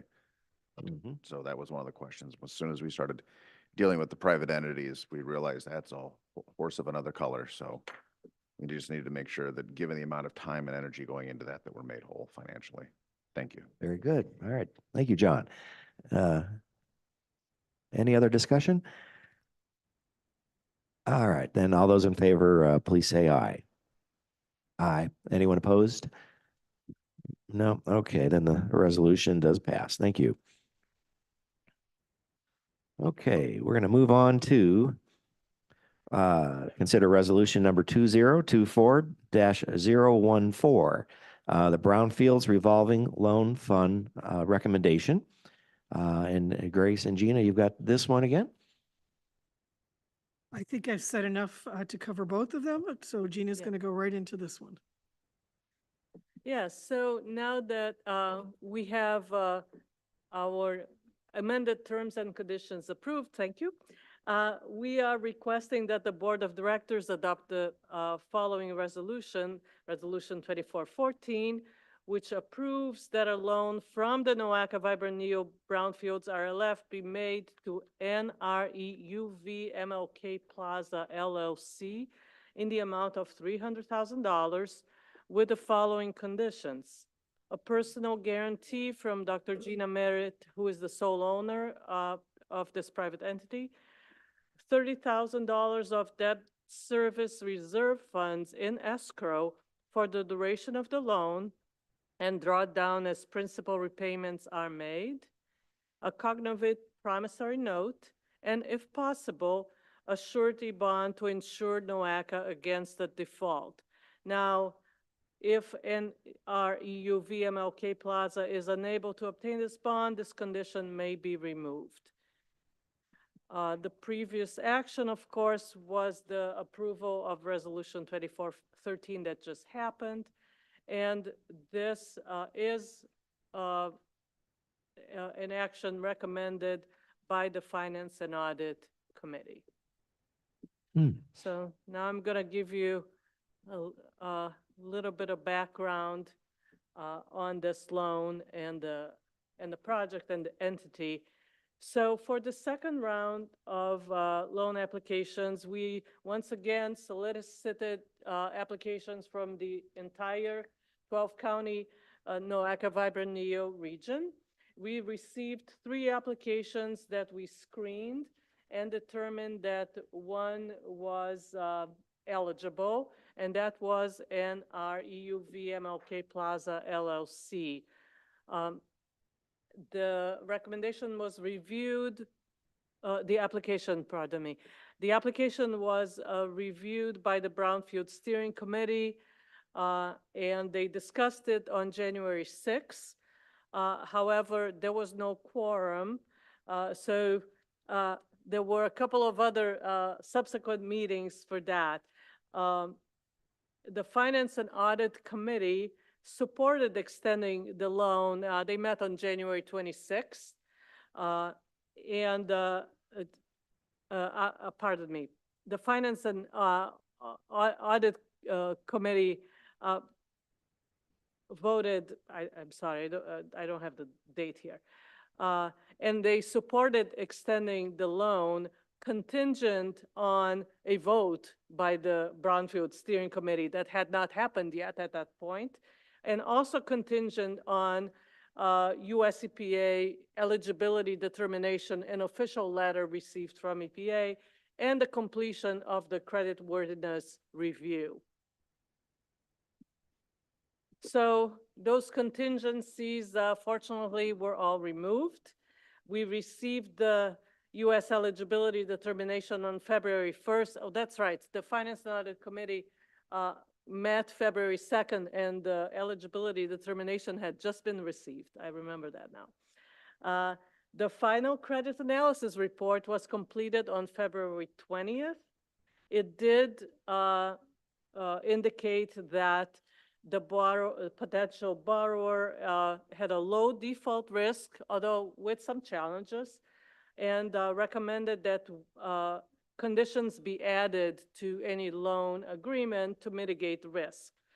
So the Brownfield Steering Committee voted on March 1st, once all these other two contingencies had been removed.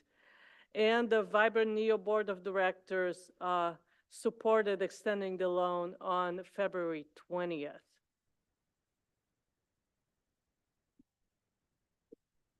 So about the project site, this is around Martin Luther King, near Martin Luther King Boulevard on Wade Park.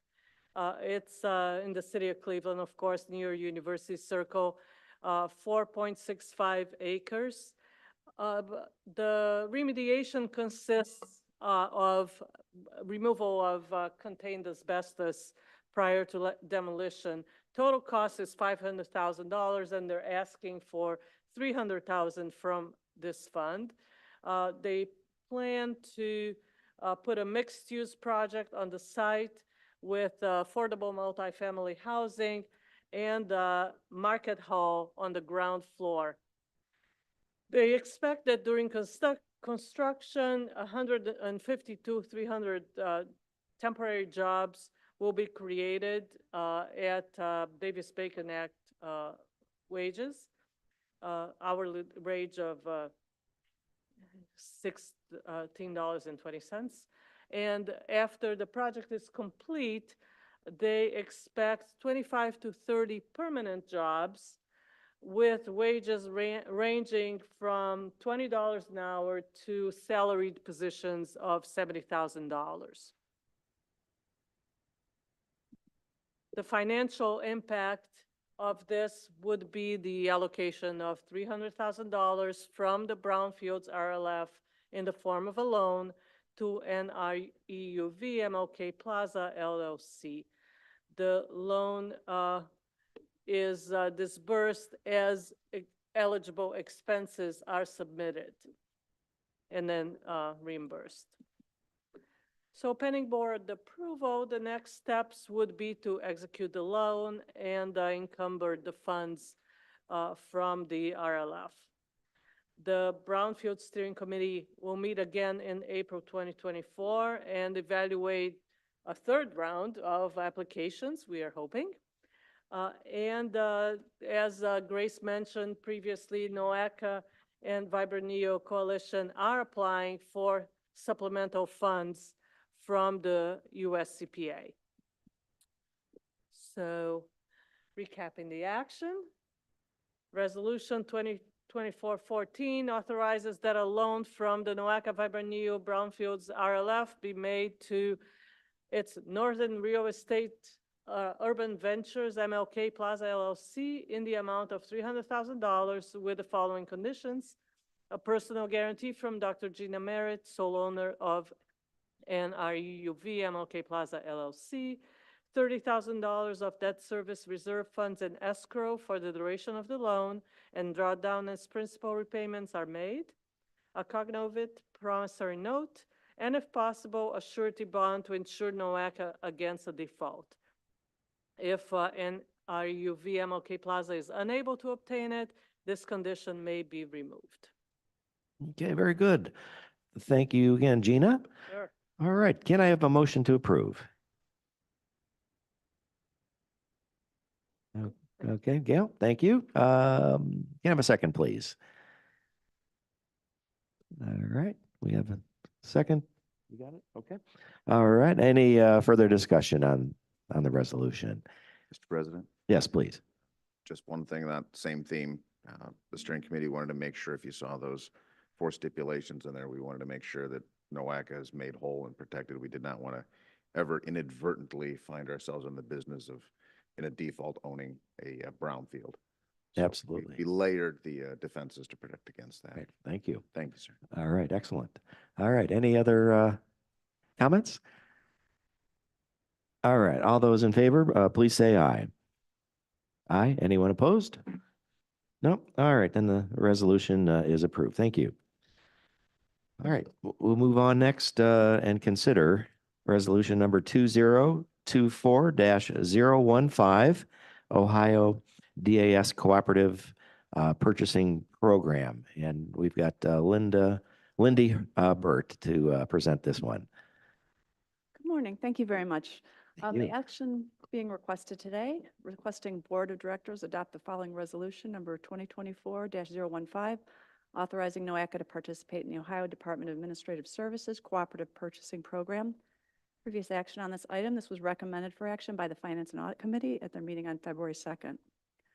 A little bit of background, the program is enabled by the Ohio Cooperative Purchasing Act of 1986. This enables local government participation in contracts executed by the state's Office of Cooperative Purchasing. It enables us to purchase supplies, services, equipment, and other materials. And purchases made through the program are exempt from other competitive procurement requirements. The financial impact of this item, it offers us potential cost savings achieved through efficiencies in agency administrative time, given the labor-intensive process that procurement can be. It also offers us competitive market pricing. And there is no current cost to participate in the program, although the program guidelines do state that the state may assess a future reasonable annual membership fee, but they are not doing so at this time. So next steps on this item, pending board approval, we would become a member in the Ohio DAS Cooperative Purchasing Program. And membership is perpetual. There is no requirement for renewal on this. So again, action being requested is approval of Resolution 2024-015, authorizing NOACA to participate in the Ohio Department of Administrative Services Cooperative Purchasing Program. All right, very good. Thank you, Lindy. Can I have a motion to approve? I so move. All right, thank you, Dale. Can I have a second, please? Thank you. Thank you, Bonnie. Any further discussion on the resolution? All right, then all those in favor, please say aye. Aye. Aye. Anyone opposed? No? Okay, then the resolution is approved. Thank you. All right, Lindy, looks like you've got another one here. We've got, we're going to consider resolution number 2024-016, the Ohio Department of Transportation Cooperative Purchasing Program. Thank you. This item is very similar to the one before it. So again, action being requested is approval of Resolution 2024-016, authorizing the agency to participate in ODOT's Cooperative Purchasing Program. Previous action on this item, the same item was authorized by the board in March of 2022 under Resolution 2022-009. It was also recommended for action by the Finance and Audit Committee at their meeting this past February, on February 2nd. Background on this program is also enabled in state legislation. Ohio Revised Code Section 5513-01B enables local government participation in contracts that are executed by ODOT, enables us to purchase machinery, materials, supplies, and other articles through that program. So purchases made by NOACA under the ODOT Cooperative Purchasing Program are also exempt from additional competitive bidding requirements because, again, the state has done that work upfront for us. Financial impact on this one, similar to prior item, cost savings achieved through efficiencies in administrative time, competitive market pricing, and there is no fee to participate in this program. So next steps, pending board approval, NOACA's participation in the program is renewed for 2 more years. Unlike the prior item, which membership is perpetual, this does require renewal every 2 years. So recapping, the action requested is approval of Resolution 2024-016, authorizing the agency to participate in ODOT's cooperative purchasing program. All right, very good. Thank you again, Lindy. Can I have a motion to approve? I so move. Our Commissioner, all right. Can I have a second, please? All right. Is that Michael? Okay, thank you. Any discussion on the resolution? No? Oh, please, John. Last time, I promise. I'm not sure I need to abstain on this one, but I'm going to just because it's an agreement with ODOT and I work for ODOT. So I'll be abstaining just to be safe. Thank you. Okay, very good. Thank you. All right, then any other comments, discussion? All right, then all those in favor, please say aye. Aye. Aye. Anyone opposed? No? Okay, then the resolution is approved. Thank you. All right. We'll move on to consider resolution number 2024-017, a request for additional NOACA funding to address project cost increase. Ed May. Thank you, Mr. President. Members of the Board of Directors, I'm Ed May, Director of Programming at NOACA. I'm presenting Resolution 2024-017. This is a request for additional NOACA funding to cover a cost increase to a project.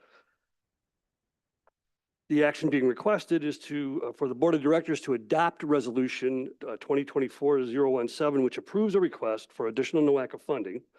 Specifically, it would approve a request submitted to NOACA from the Cuyahoga County Department of Public Works for additional funding for the cost increases attributed primarily to the impacts of current commodity prices and labor costs. Previous action, this item was recommended by the Finance and Audit Committee at its February meeting, and NOACA does have a project cost increase and management policy that was approved in 2015. We did receive a request from the Cuyahoga County for increased funding for a road rehabilitation project along Clague Road in North Olmsted. The estimated total cost listed in the current tip, the 24 to 27 tip, is $861,000. The county is asking for additional funds for the pavement work. It's most recently been estimated at $1.1 million to help defray the costs associated with the rise in prices. This project is being processed through project planning review, which will be acted upon a little later, to evaluate additional scope and treatments proposed by the county. That'll be presented in Resolution 2024-019. In addition to the roadway rehabilitation, the county also wants to widen the pavement at the intersection of Maple Ridge Road, rehabilitate the pavement base. They want to install new curbs and drainage inlets, replacing the traffic and pedestrian signals, and constructing ADA compliant ramps. But the county is seeking additional funding here for the roadway component of the project, roadway pavement component. High rates of inflation and commodity prices are being experienced over the transportation and construction industries, causing project cost estimates to escalate, leading to funding shortfalls. So this is a familiar story. NOACA established the original funding commitments for the current tip about 1.5 to 2 years ago. The NOACA participation amounts have been locked in for that period of time. We've tried to address this, but these conditions continue to impact estimating and the way that project costs are coming in as they approach contracting. This table shows the construction cost indexed historical trends. That's in accordance with the ODOT bid analysis review team construction forecast outlook, the Chain-Fisher construction cost index.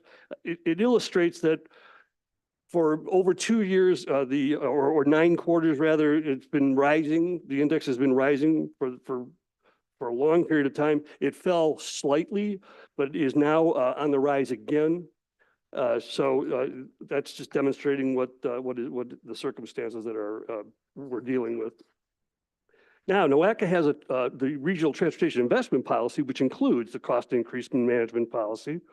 The policy governs the way we manage our NOACA funding, including cost increases. The policy defines eligibility. That is what request we would consider and bring first to the Finance and Audit Committee and for its recommendation, and then to the Board of Directors. And it establishes parameters that guide evaluation and action. Eligible cost increase requests are costs that are due to conditions not foreseen during the engineering phase or the right-of-way acquisition phase. We feel this is a situation where the conditions were not foreseen back when they were programmed. Change orders during construction are also eligible. That is, those that are necessary to complete the project as approved, or to meet any federal or state changes that have come about that weren't known at the time the project commitment was originally made. So this guides the eligible requests that we bring forth to the board. Some additional policies: we cap requests at 15% of the original board commitment. Any costs above that 15% are the responsibility of the sponsor. Sponsors must have at least received stage 3 design plan approval so that we can make sure that we're looking at the things when we know that a significant amount of project development design has been completed, and we know what those, have a realistic expectation of what those items and quantities are going to be. And then another policy component is that all other funding committed to the project is being utilized to capacity. So we don't want to use NOACA funding increases to offset or reduce other funding that could be utilized from other funding partners. This has met all the criteria. We've evaluated the request with respect to justification of unforeseen conditions. We feel that this is an appropriate circumstance. Again, the project pavement cost alone is most recently estimated at $1.1 million. That's about 23% more than the estimated total cost currently showing in our TIP. So the asphalt costs alone do justify an increase. Funding is available in the current TIP through the bipartisan infrastructure law that was passed in 2021. It provided some increased funding, about 10% of our STPG program. And also we have funding available based on some project bids from 21, 22, and 23 that actually came in under the estimated cost. So the recommendation is for 15% of the original board commitment. With respect to project progress, the project has progressed through stage 3 plan approval. So the project is shown on this table. You see the overall updated cost of the project is $2.8 million. This includes the other components as well. The original NOACA commitment is shown at $593,750. The recommended increase, or 15% of the original NOACA commitment, is $89,063. And then you see what the new NOACA project funding cap, assuming you recommend approval, would be $682,813. So overall, the 15% project would 15% for the project would result in an additional $89,063. The remainder of funding needed is the responsibility of the sponsors to complete those funding gaps. Okay, so this slide hopefully illustrates how much of the 15% makes up the additional funds needed. I guess the most important part are the two bullets up at the top. The recommended 15% increase is $89,063.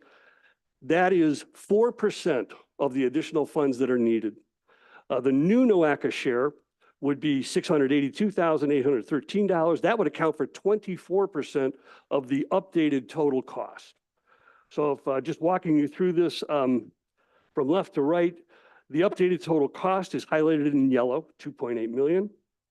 Also highlighted in yellow is that the current NOACA commitment, the current one, it makes up 21% of the updated cost. And then you see the difference highlighted in red there is $1.2 million. So the recommended increase is highlighted in orange.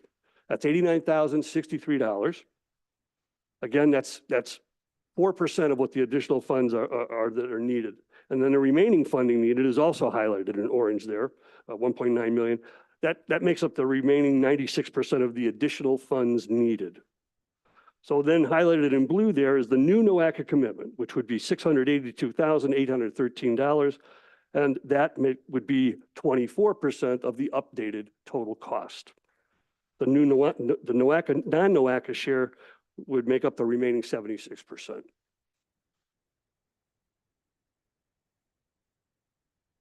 Again, the recommended additional funding would increase NOACA's contribution to the project by $89,063.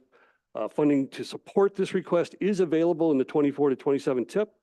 There would be no impact to other currently programmed projects.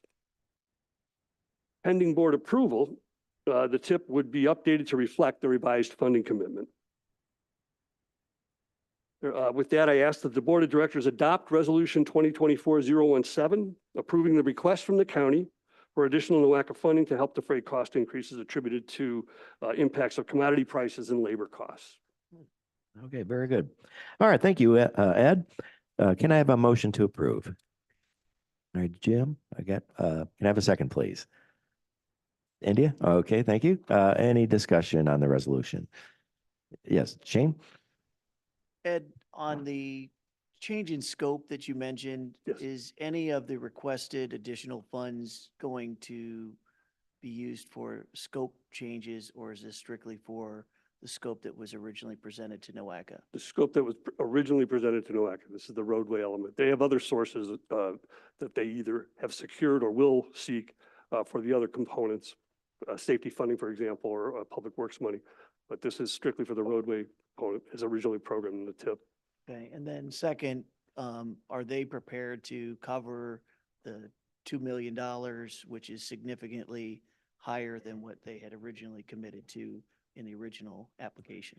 The safety funding that they've secured will help toward that, and also they are going to be applying for Ohio Public Works funding, I think in the fall, for some of the remaining funding needed. I can speak to that really quick. From the county, we, us and the city of North Olmsted are covering the balance right now. I believe we were not successful for OPWC last fall and are going to go forward with the project with our own funds. Thank you. All right. Any other comments? Okay, all those in favor, please say aye. Aye. Thank you. Anyone opposed? No. All right, then the resolution does pass. Thank you. Okay, moving along here. Next, we'll consider resolution number 2024-018, State Infrastructure Bank Loan Authorization. And let's see, Grace and Ed, you're going to take this presentation? Yes. So state infrastructure bank loans are a tool that we have used in the past in order to be able to advance construction on projects based on having some partial funding and or having none of the funding in hand at the moment, but knowing that we have grants coming in to cover them.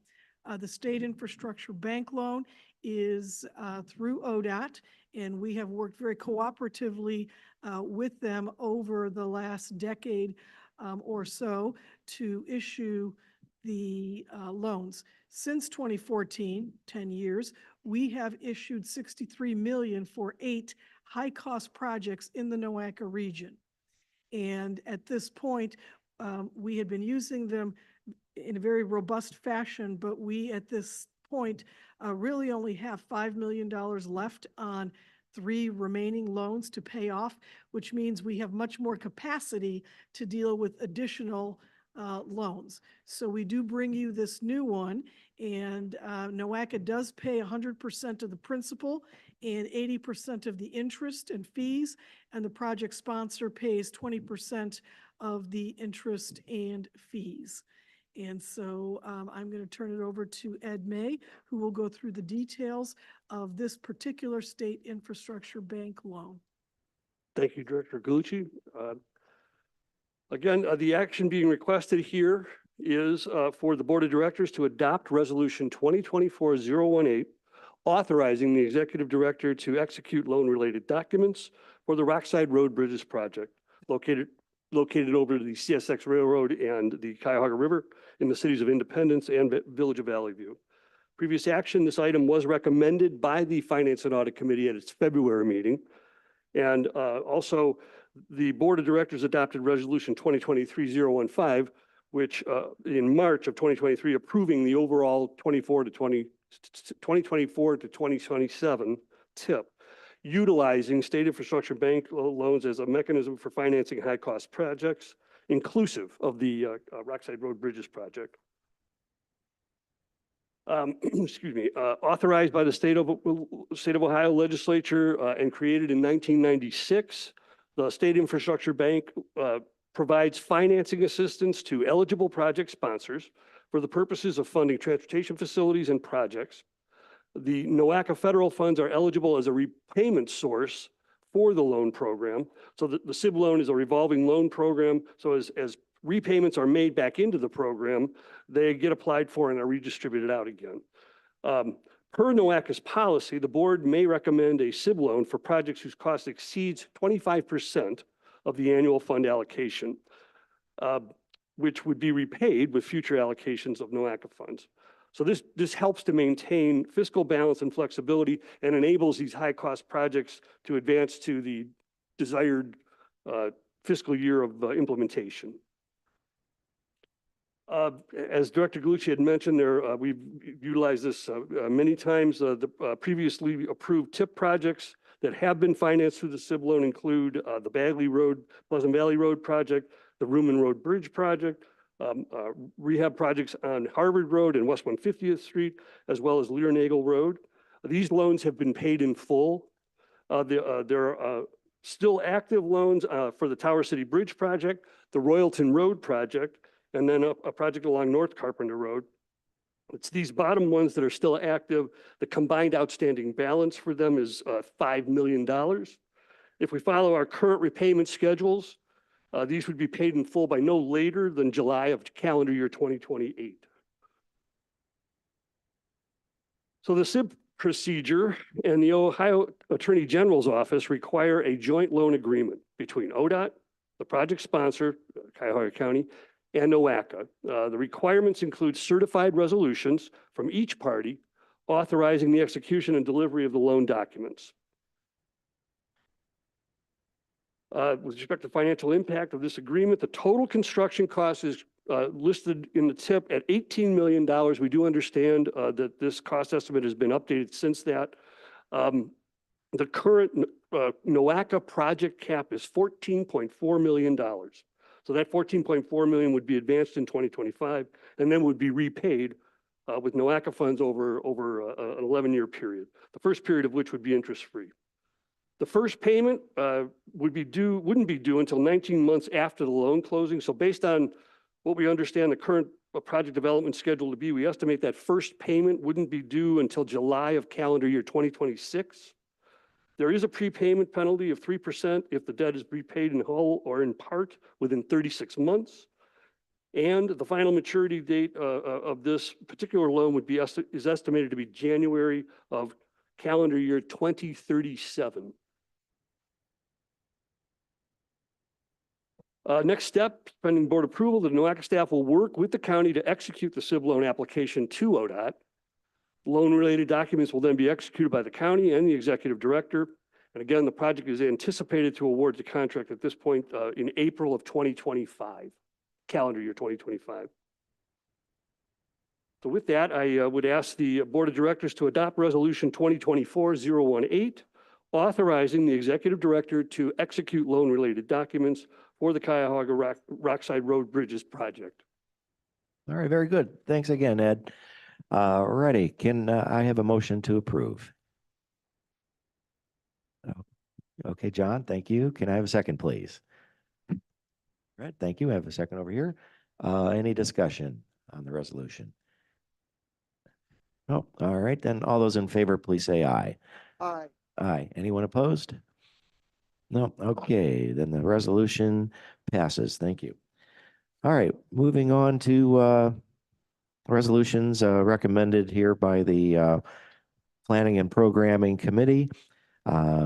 First, we'll begin considering resolution number 2024-019, the project planning reviews and intergovernmental review and consultation, third quarter state fiscal year 2024.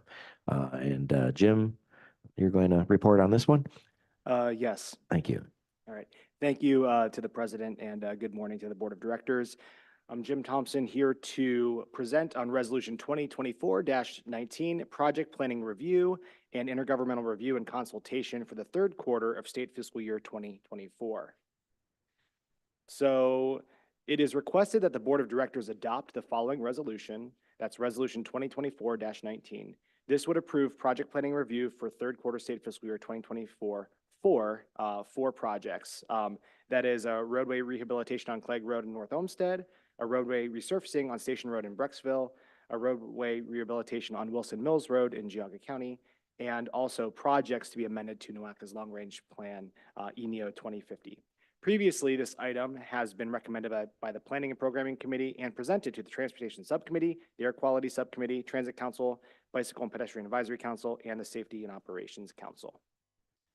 Okay, so a little bit of background about this process. So NOACA's project planning review process essentially exists so that we can review proposed project updates against NOACA's visions and goals, as well as ensuring that projects are consistent with NOACA planning requirements and they are meeting our oversight requirements as an oversight agency. Typically, these projects go through a staff review, a review by the NOACA board, including committees, subcommittees, and advisory councils, an intergovernmental review and consultation, as well as public involvement. So we do post these on our website for public comment.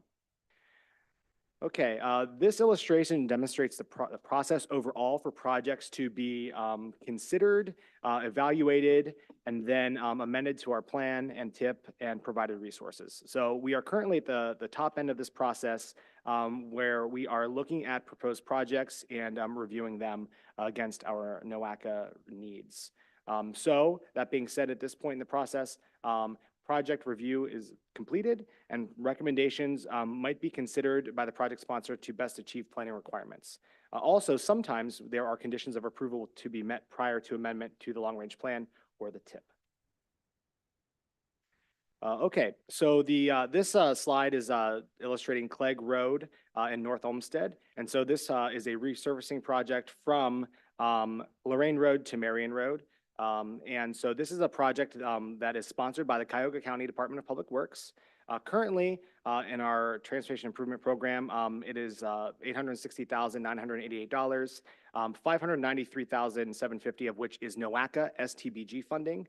And then the reason that this is being brought to us today is because there's an updated cost estimate for the project that kind of goes, meets our threshold that we must review this project to update the cost in our TIP.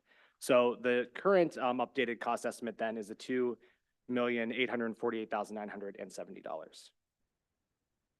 Okay, so the next project, which would be a concurrent plan and TIP amendment under the next resolution, is for the Brecksville Road resurfacing in the Cuyahoga Valley National Park. I'm sorry, it's not the Brecksville Road, it's a Station Road resurfacing in Brecksville in the Cuyahoga Valley National Park. And so the purpose of this is to improve drainage systems, the resurfacing itself, and also a parking lot. Now, this is not NOACA funds, but these are federal funds for this project. They're Federal Lands Transportation Program funds, $550,000 worth. So therefore, this project must be amended to our regional plan and TIP. Okay, and then the next project for a concurrent plan TIP amendment is the rehab of Wilson Mills Road from Bainbridge Road to State Route 306. This is a project from the Geauga County engineer, and the current total cost is estimated to be about $2 million. And we are then going to potentially commit $800,000 of NOACA STBG funds for this project. And I should note that this is brought to us by Geauga County engineer because there was a previous project, Washington Street, which NOACA did have STBG, or does technically have STBG funds committed to it in our TIP, $800,000 worth. Now, we did work with the county to seek additional funding. So then that funding was sought from the federal government. And so therefore, they wanted to then take the funding that was provided to that project and provide it to this project, which is also something that is in our long range plan. And it was a need that was demonstrated during our evaluation process during the TIP development last time. Okay, and then so this slide and the next slide are a table of updates to our long range plan. And earlier, there was a presentation by Leah Telepak for our regional strategy for coordinating funding opportunities. And so that is a process that we started in early in calendar year 2023. And through that process, we've coordinated with a lot of our local communities on updating projects to include for funding in that strategy. And so a lot of these projects are either not listed in our current plan, or if they are, there's some outdated information. So that's why these 26 items are brought today through PPR, and then also the next item through our plan and tip amendment. And I should note, there is one item here that was updated there. I think it's the fourth item down, if you can see it, the Cleveland North Coast Connector. I just want to let everyone know that the cost estimate was revised this week per updated information from the city of Cleveland from what it had previously. So various projects in the region. This is the second slide here.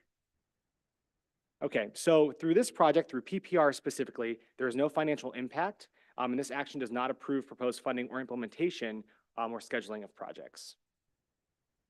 Pending board approval, project sponsors will be notified that their projects have completed PPR, and the projects that have met conditions of PPR will be incorporated into the long-range plan and state fiscal year 2024-2027 TIP accordingly. Okay, so then the action is being requested that the board approve resolution 2024-19, which would approve project planning review for the third quarter state fiscal year 2024 with those 4 items. And I do believe that you could take them as a slate or take them individually. Okay, I think we'll take them all together. All right, thank you, Jim.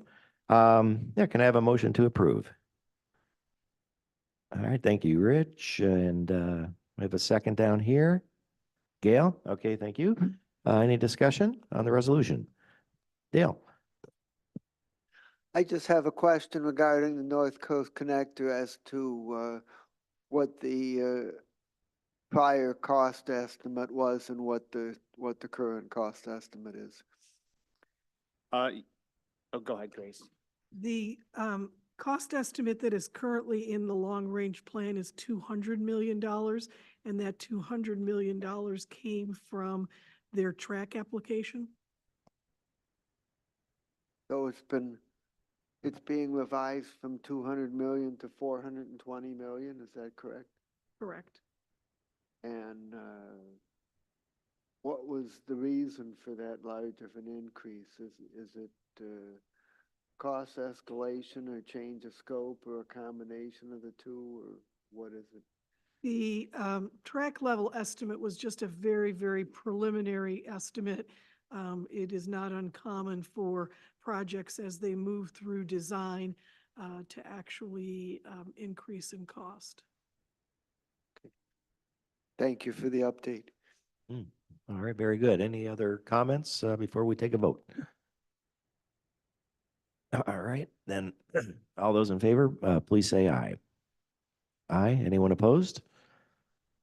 No. Okay, then the resolution does pass. Thank you. All right, well, looks like, Jim, you've got a few of them here. All right, we'll move on and consider resolution number 2024-020, plan and tip amendments, third quarter state fiscal year 2024. Thank you, and I'm not going to repeat that on this slide because I'll repeat it here. So the action is being requested that the Board of Directors adopt the following resolution, Resolution 2024-20, which would approve the plan and tip amendments for third quarter state fiscal year 2024. And these are items 1 through 6, which could be taken as a slate or individually if requested. Previously, this was recommended by the Planning and Programming Committee and presented to the Transportation Subcommittee, the Air Quality Subcommittee, Transit Council, Bicycle and Pedestrian Advisory Council, and the Safety and Operations Council. Okay, so you saw this graphic on the previous presentation. Essentially, this is the next step, if you will, of projects as they move through our process. And so we are looking at amending them to the long-range plan, the LRP, and also some of them to the TIP or the Transportation Improvement Program if there's federally funded committed to the projects.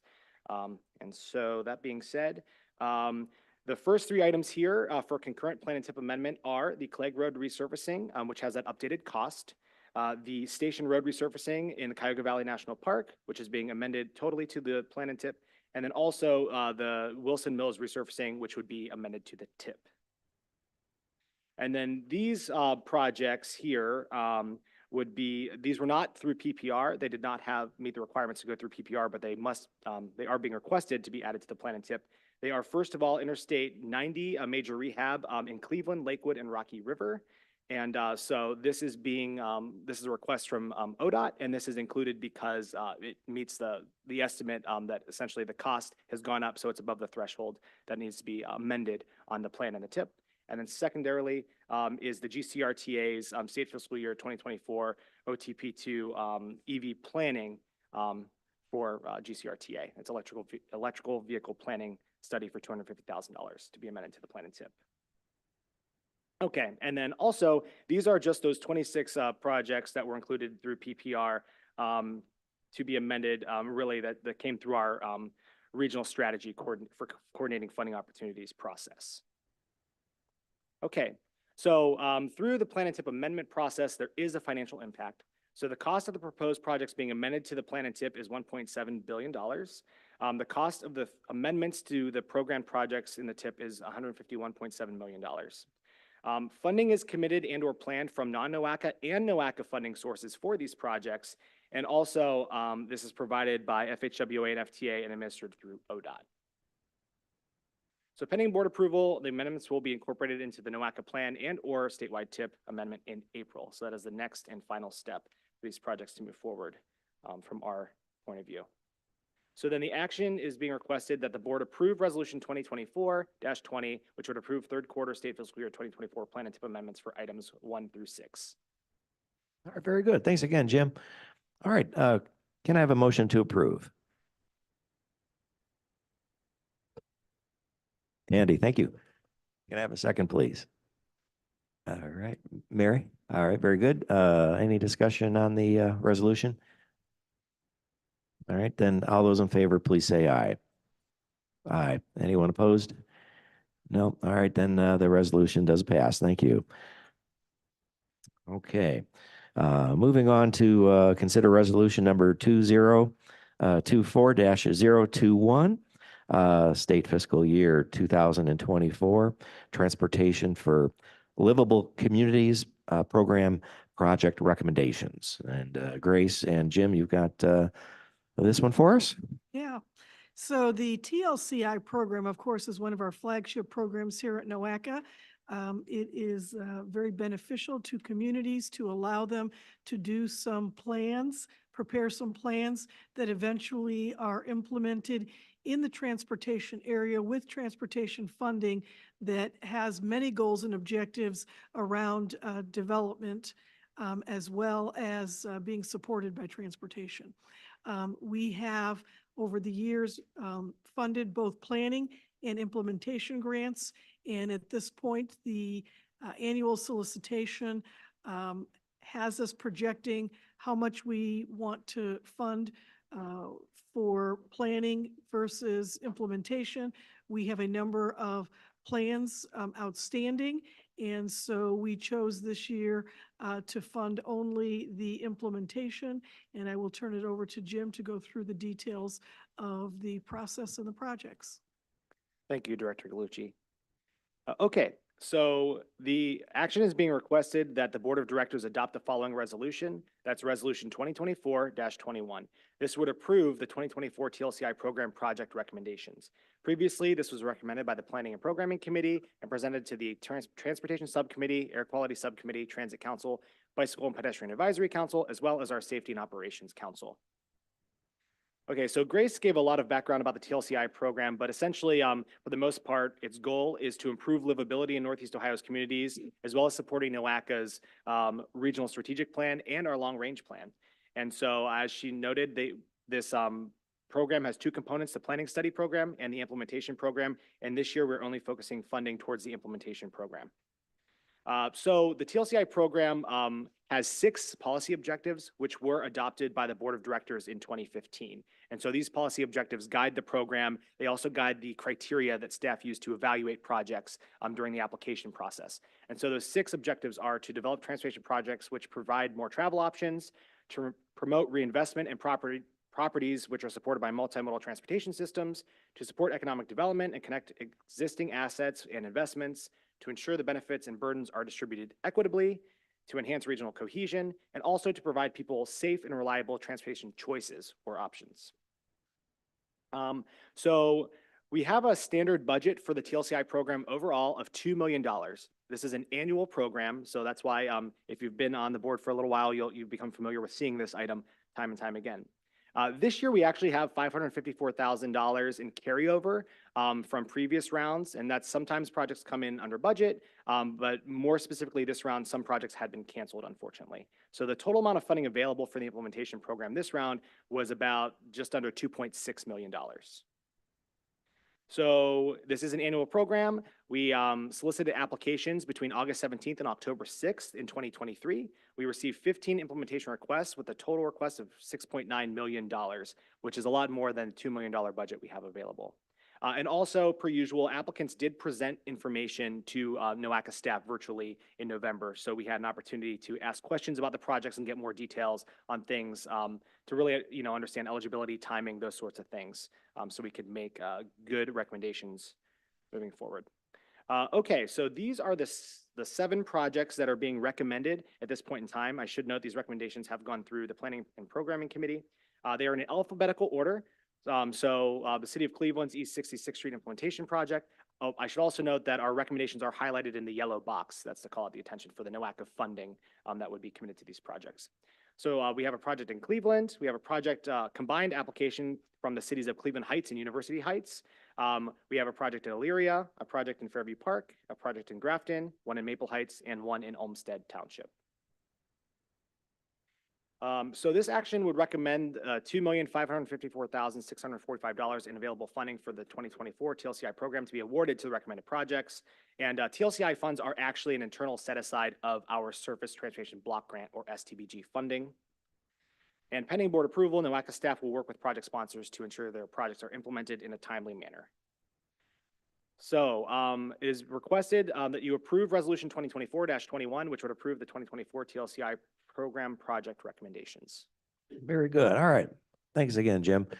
Can I have a motion to approve? All right. Thank you, Joyce. Can I have a second, please? Thank you, Michael. All right. Any discussion? A quick question. Please. About the studies that were funded. Do we have any schedule on those? I know the one we have with RTA is, it's been a couple years. We're just curious when it might get it going. In terms of the implementation? No, I mean, we have a planning study that I don't think has been started yet. So we were just curious when those older backlog planning studies might sort of commence. So we actually brought up to date all of our backlog projects, and we are now on that last group of approved NOACA plans. And I'll ask Dr. Ali Makarachi, who is responsible for the TLCIs, to give us an update on the schedule for your TLCI. What's that? Doesn't have to be just mine. Well, I believe we'll get the update, but we brought all of the ones that were backlogged as a result of COVID. Those are all completed now. Good morning again. Good Yes, morning. as Bruce mentioned, we had backlog from 19, 18. We cleared that backlog. Now we have got the 2020, actually it's the 2021 2 projects, and we have got 4 of them.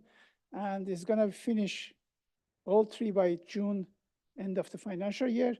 There's one left, which is we started late for North Ridgeville. Is going to, by September, we're going to finish everything. So there's no backlog, anything like this. I've told the consultant and the locals, we have to finish everything by June 2024. So can you answer the question specifically for the project for Lake Tran? Lake Tran is, we posted and there was nobody applied for it. There was no consultant. So we have to send out the RFP again. There were 7 projects and 3, no consultant applied for any of these postings. So out of those 7, 4 of them have been moving forward and will be completed by the end of this fiscal Yes. year or in September. The other 3 then we will have to. These are small projects and the Yeah, cost is. I mean, that's actually an excellent point. They're very small projects, and we need to reconsider when we are selecting TLCI planning projects that many consultants have told us that anything that is in that range of between $50,000 and $100,000 are really not worth their time and effort to bid on. So they don't bid on them. They actually end up losing money on those TLCIs. So we'll need to think about a different way to approach that, but that's the status. So we might, I mean, I was thinking maybe we might want to submit more money to make it more desirable on a local Exactly. level. So maybe we should just, maybe we could talk about it later. That would be terrific, yeah. And I think that is the point. There's a couple of them that the studies really are not broad enough to perhaps even accomplish the true goals. And so if we can add scope to them and funding to them, that might take us to where we need to be. Okay, very good. Any other comments? Please. Do we have a list of the applicants for implementation funding that were not approved? Oh, I could, You Uh, said so there was actually, 6 million that was oh, I'm sorry. applied for and only 2 million available, so there had to be projects not approved. yeah, you're correct. We do. And so actually, we bring that list of all of the applications through every presentation, I believe, through the executive committee. So that full list of those not recommended is in all of the materials, even on the website, through then.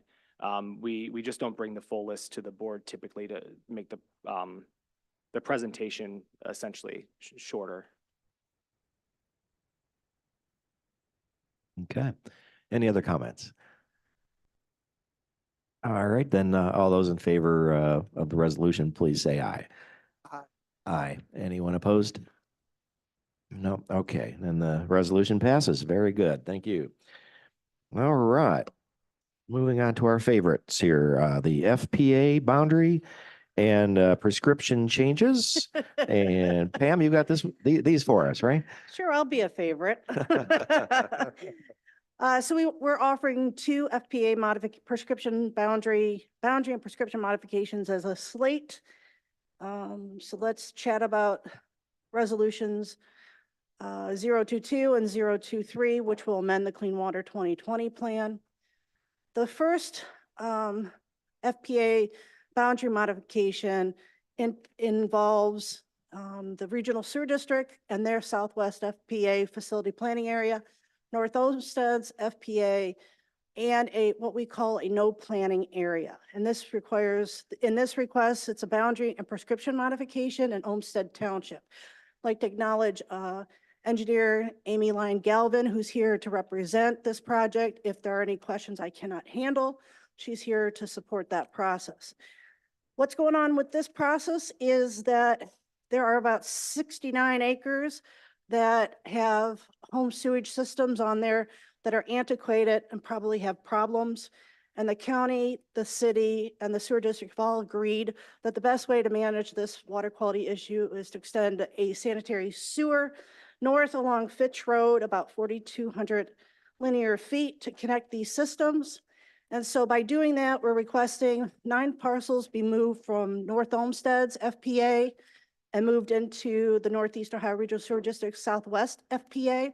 And that we're moving 27 parcels from the no planning area back to or into the Northeast Ohio Regional Southwest District. When we do this, we also need to change the prescriptions. So 9 of the parcels are currently prescribed as limited sewers expected in 20 years. So we would change that prescription to sewers expected in 20 years.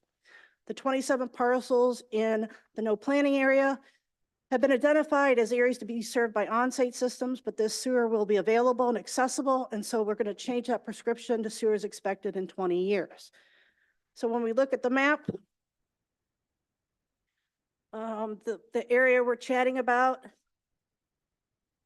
is this blue area that's moving from North Olmsted to the Regional Sewer District. The no planning area moving from no planning to the Regional Sewer District Southwest. And you can see on the other side how the new boundaries look and the new prescriptions to be currently sewered.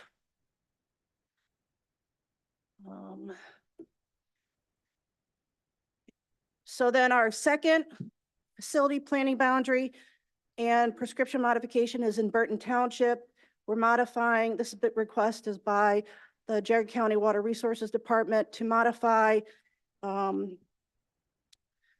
the Village of Burton FPA to include some of the township into the village's FPA, or into the county's into the village's FPA to reflect current conditions of sewering, but also to reflect the conditions, I guess, decided upon in a joint economic development district, a JED, that has updated what should happen with planning. So we're moving 6 parcels from the Village of Burton to Geauga County. 3 of those we're going to change from no sewer service to may be sewered. And then 3 parcels from no sewer service to may be sewered and to existing sewers. So it's kind of cleaning up the boundaries to reflect current conditions and a joint economic development district agreement between the township and the county and the village. And so with these modifications, with boundaries and prescriptions, we'll amend the Clean Water 2020 plan. We'll send copies of the FPA, the resolutions to the affected jurisdictions, and we'll submit it to the governor for certification. I'd like to identify that all parties are in agreement on both of these FPA modifications. And so consistency, everyone agrees. It's great. So the request is to approve both of the modifications, both of the resolutions, 022 and 023. Okay, very good. Thank you, Pam. Yeah, looks like we'll take these together. So can I have a motion to approve? Okay, you got it. Okay, very good. Having a hard time seeing all the way down there. All right. Thank you. Can I have a second, please? Second, we got Nicole. And Nicole over here. Okay. Ready? Any discussion on the on those items? No. Okay, then all those in favor, please say aye. Aye. Aye. Anyone opposed?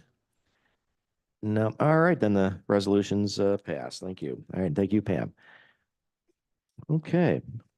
Moving along here, we've got a resolution here recommended by the Policy Committee. We'll consider resolution number 2024-024, NOACA's 2023 Title VI program. And looks like Grace and Ronnie, you're going to give us information on this one. Yeah, so the Title VI program describes how NOACA complies with Title VI of the Civil Rights Act of 1964, which, as we all know, prohibits discrimination based on race, color, or national origin. Also, our Title VI program addresses other non-discrimination statutes in U.S. law, including the Americans with Disabilities Act of 1990. And at this point, we needed to update the 2020 program as it needs to be updated every 3 years, and Ronnie will give us the detail on this update.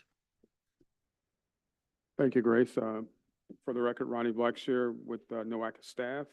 The action requested is to approve Resolution 2024-024, which adopts the 2023 Title VI program update, which complies with Title VI of the Civil Rights Act and also other non-discrimination statutes, current federal and state regulations, and program directives. Previous action was in the NOACA 2020 Title VI program, which was approved by the board in December 2020. The Civil Rights Act, Title VI prohibits discrimination on basis of race, color, and national origin in any program or activity that receives federal funds and other federal financial assistance. Civil rights, federal law related to the Civil Rights Act is the Civil Rights Restoration Act of 1987, Executive Order 11246, the Equal Employment Opportunity of 1965, Executive Order 11625, prescribing a national program for minority business enterprises. That's in 1971. Executive Order 12898, federal actions to address environmental justice in minority populations and low-income populations in 1994. And Executive Order 13166, improving access to services for people with limited English proficiency, and that was in 2000. The requirements of the Title VI program is a notice to the public, compliant procedures and compliant form, demographic profile of the metropolitan area, limited English proficiency, LEP plan, a description of the procedures by which the mobility needs of minority populations are considered within the planning process, demographic maps that show the distribution of state and federal funds, and the public participation plan. The NOACA 2023 Title VI program includes public notice in English and Spanish, compliant procedures and form in English and Spanish, processes for using socioeconomic data and mapping to determine how NOACA's projects benefit environmental justice populations, a description of NOACA's non-discrimination policies, an update on staff training pertaining to equity, Title VI, and environmental justice, NOACA's commitment to racial equity in planning, and a development of a NOACA Equity Subcommittee. The updates to the title from the 2020 program to the 2023 Title VI program is the NOACA Board of Directors page was updated to current status. NOACA's board and committee organizational structure chart was also updated. Board membership for the 4 advisory councils that deliberate regularly on issues regarding Title VI, that is transit, bicycle and pedestrian, community, and rural councils. Demographics was also updated. County population, race and Hispanic or Latino origin, limited English-speaking households replaces the households and limited English-speaking households by population. And then there was an environmental justice map replacement that was outdated. Next step is pending board approval. The NOACA 2023 Title VI program will be forwarded to the appropriate state and federal officials. Again, the action is to approve Resolution 2024-024, which adopts the 2023 Title VI program update that complies with Title VI, with the Title VI of the Civil Rights Act of 1964 and other non-discrimination statutes, current federal and state regulations, and program directives. And I'll stand for questions. All right, very good. All right, Ronnie, excellent. Can I have a motion to approve? John? Okay. Can I have a second, please? Rich? Okay. Any discussion? All right, then all those in favor, please say aye. Aye. Aye. Anyone opposed? No? Okay, then the resolution passes. Thank you. Okay. We do have a few presentation items today. I don't believe we have any action to take on any of these. First presentation will be about the downtown Cleveland transportation and livability study, the Transportation for Livable Communities Initiatives, the TLCI. And Steve, you're going to present this one? Yes. Oh, yeah. Okay, that's a good idea. All right. Our lunches are in the back, folks. So if you want to get up and grab a lunch, you're more than welcome to do that. And we'll have lunch during the presentation item. So help yourself. All right. Steve, you want to take this one for us? Go ahead. Yeah, please. Thank you, Mr. Chairman. It's nice to be in front of you, board members. I was the principal in charge of a study that is wrapping up, which is called the Downtown Transportation and Livability Study. So I'm just going to give a brief overview of that process and the findings of that study. Public involvement, the final public involvement for this will start very soon, and the plan wrap up. Did you have a few words, Grace? You were wanting Oh, I'm sorry. I was thinking about lunch. Waiting for the line to go down. You know, this presentation actually has been on the docket. I think this is the 3rd time. So first of all, I want to thank Steve and the consulting team for being here for the 3rd time. And finally, you do get to give the presentation.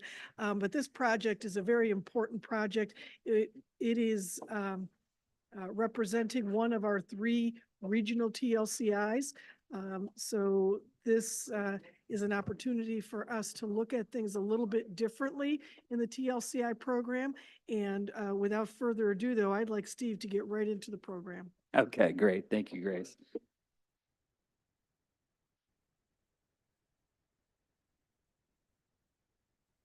So I'm going to dive right in on introduction. So when this plan started, there were a lot of things swirling in the air about downtown Cleveland and development initiatives and projects that were underway and things that were being considered. And so the emphasis of this was to create a framework for this, to kind of gather all those things together, look at them and try to organize them and help NOACA come up with a logical way of looking at these different ideas and needs in the downtown area related to mobility. So we were asked to do that process. And the focus was on strategies and improvement concepts, not preliminary engineering, not, a design of any kind, but really to try to come up with those priorities and those goals and objectives that NOACA should, in the community should be focusing on and recommend those things. As with most of these types of studies, lots of important partners. We had the Downtown Cleveland Alliance as a key partner, of course, RTA, and the city of Cleveland, which, all of this is under their jurisdiction. So they were key partners, but we also included other stakeholders, local business owners, developers, other, advocates. And we also reached out to equity groups specifically, underserved groups. We had a special process to reach out and try to identify equity issues in the downtown related to transportation and the general public. We involved, maybe some of you participated in some of the surveys we had and online presentations and had very good engagement kind of coming out of COVID, the heart of it as we were going through this process. So with any planning process, really what we're doing is we're saying, where are we? Where do we want to go? What are some ways to get there? And what are some of the best ways we think to get there, the things that should be priorities. So that was our general process going through this. Let's see. So one of our initial meetings with our larger working group, we challenged that group to come up with a vision for downtown transportation system. This was a diverse group. If someone describes this system in 20 years, what should they say about it? What would they say? And the group came up, a lot of words here, but it drives the plan forward. Downtown Cleveland has an equitable, modern, safe, connected, convenient, accessible, reliable, enjoyable, and multimodal transportation system that supports economic growth, quality of life, environmental sustainability in downtown and the greater Cleveland region. And I don't think there's any throwaway words in that. Those are all very important items that the group felt that the system should strive to do. Just a little more detail on what some of those things mean. Equitable, NOACA's been working on, equity for years and has their own policy statements, and we've worked off of that. But an inclusive transportation system in terms of equitable, meets the needs of all travelers. Modern, I won't read all of these, but you can kind of breeze them. But safe, connected, convenient, accessible, reliable, enjoyable. Maybe one you don't think of, but a first-class system where you feel like you live in an excellent place when you're in this transportation system, no matter what mode you're using. And multimodal, so not just obviously not just auto-focused, but all modes of travel for all users. And the system should drive economic development, quality of life, health in terms of pollution and just activity, physical activity, and environmental sustainability. So given that vision, those goals, we kind of combine those with looking at the current system. So key findings when we look at the system in the context of some of those things. And based on the feedback we got from both our committee and the public, and strongly from the public, what we found out was safety was a top priority, which is a good thing to find out. We had some public survey questions related to safety. One, for instance, was just, how would you rank traffic safety for all users? And, almost 3/4 of the respondents had that as their number one and number two choice. So we knew that was a key aspect for the community. And then another question just talked about how safe do you feel when you use different modes, and biking, not terrible results, but biking, certainly people didn't feel super safe biking. And then with the micromobility, the scooters and other methods, people didn't feel quite as safe on those modes. But kind of digging into the data a little bit, pedestrian crashes make up just a very small number of the crashes that happen. But in terms of fatalities and serious injuries, they make up the majority generally. So a focus on improving pedestrian safety was definitely something that we're focused on. Bicyclists feeling uncomfortable. NOACA had done some work a few years back on the bikeability of the different streets in downtown. And the results basically said, yeah, if you're a confident cyclist and you commute day to day, you feel comfortable, but there's not a lot of facilities in the downtown for kind of more the casual or someone that's interested but not confident, that might want to bike more but just isn't confident on the streets. So lots of room for improvement on the city streets for bicycling. And if you look at the system, this map just kind of shows the bicycle infrastructure there in the downtown, and you can kind of see a little bit of a network starting to form, but not a lot. And compared to your, peer cities across the U.S., many, have a much more, completed system at this point. So definitely an emphasis for Cleveland is to, beef up that system and create a great bicycle system moving into the future. And then related to that enjoyability and livability piece was just improved user experience on the street, not related to moving cars, not related to crossing streets necessarily, but just a better environment in terms of pedestrian, sidewalks and ADA accommodations and maintenance and cleanliness, scooter parking, cleaning that up, making it, a little more attractive and feel better. Transit, just the quality of the amenities, improving those things. I know these are things that transit agencies and cities are always trying to improve, but there was definitely an emphasis from the public in those areas. Options for parking, paying parking, like a modernized parking payment system was a priority that was identified.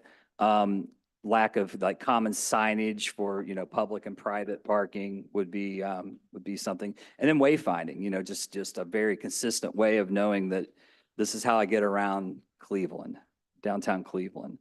Another priority that was identified in the system is, there's connections to opportunities are desired. So the obvious one there on the screen, but, the North Coast obviously is a priority. Connections to the Cuyahoga River, public access between the river and Huron and Ontario Street. Neighborhoods, connections to neighborhoods to the downtown, make it easy to get back and forth and kind of, penetrate that inner belt, barrier to downtown to the greatest extent possible. And then regional connections. So can I bike from areas in the region to and from the downtown were priorities identified. Our analysis showed there are untapped opportunities on the streets in downtown. A lot of the streets are designed for more traffic than they carry. And there could be opportunities to change those right-of-ways and invest in streets that convert, the emphasis on vehicular traffic to the emphasis on these other goals that we identified outside of vehicular traffic. So once we got through those steps, we just started gathering as many ideas as we possibly can. Of course, previous studies that NOACA and others have done is our first resource. We go in and see we don't want to reinvent the wheel. What have others said that the needs are and what are ideas that could be used? We went to our stakeholder group, of course, and we went to the public. And we actually came up with 136 unique concepts that we started with. And we don't want to throw away anything. We want to take a look at everything. But we quickly screened through, based on those goals and objectives we talked about, which ones would have the biggest impact on achieving those goals and objectives. So it's just a planning process to go from 136 down to those that seem the most, that have the greatest level of priority. Not that any of these are unimportant, but the report focuses on the ones that are prioritized. So advancing projects, what that means is that, the world didn't stop when we started this study. There were already things in motion, projects happening, which in a good way, a lot of them addressed a lot of the needs that are identified in the study. So, obviously the report recommends continuing to advance those things. And I won't go through all of these, but a lot of good projects are underway. Of course, everyone knows about the North Coast study efforts, but just some of the bikeway connectivity, the Superior Midway Bikeway is a key one. So anyway, continue with some of these key projects certainly was part of our recommendations. And then we also had kind of added some additional ones. So this map kind of shows the combination of the advancing ones and then some of the additional ones that were talked about. And what I hope you start to see is a bit of a network. Things are starting to connect. You see projects that are complementing each other. And if you can accomplish all of these things, you have this different looking network than you have now in the future in the downtown. So I'll highlight a few of the key ones. East 9th Street, Complete Street. I'm sure most of you have heard that term, Complete Street, but basically a signature street on East 9th, both because it's a key street and because it has needs. So, it has high pedestrian activity already, has high vehicular volumes already. There's a lot of closest to signals and opportunities for crossing. But it also, unfortunately, had a high share of the fatal and serious injury pedestrian crashes. So needs and opportunities on 9th Street. 30% of all pedestrian involved crashes were on 9th. 2 of the 3 fatals. 6 of the 20 incapacitating injuries were on that street. So again, we didn't design it, but what we recommended was a change to something that accomplishes some of those goals. But considering removing some of the traffic signals and creating 2-stage crossings for pedestrians, more medians, things to break up the look and also to slow traffic and to make it a more attractive and slower environment for everybody.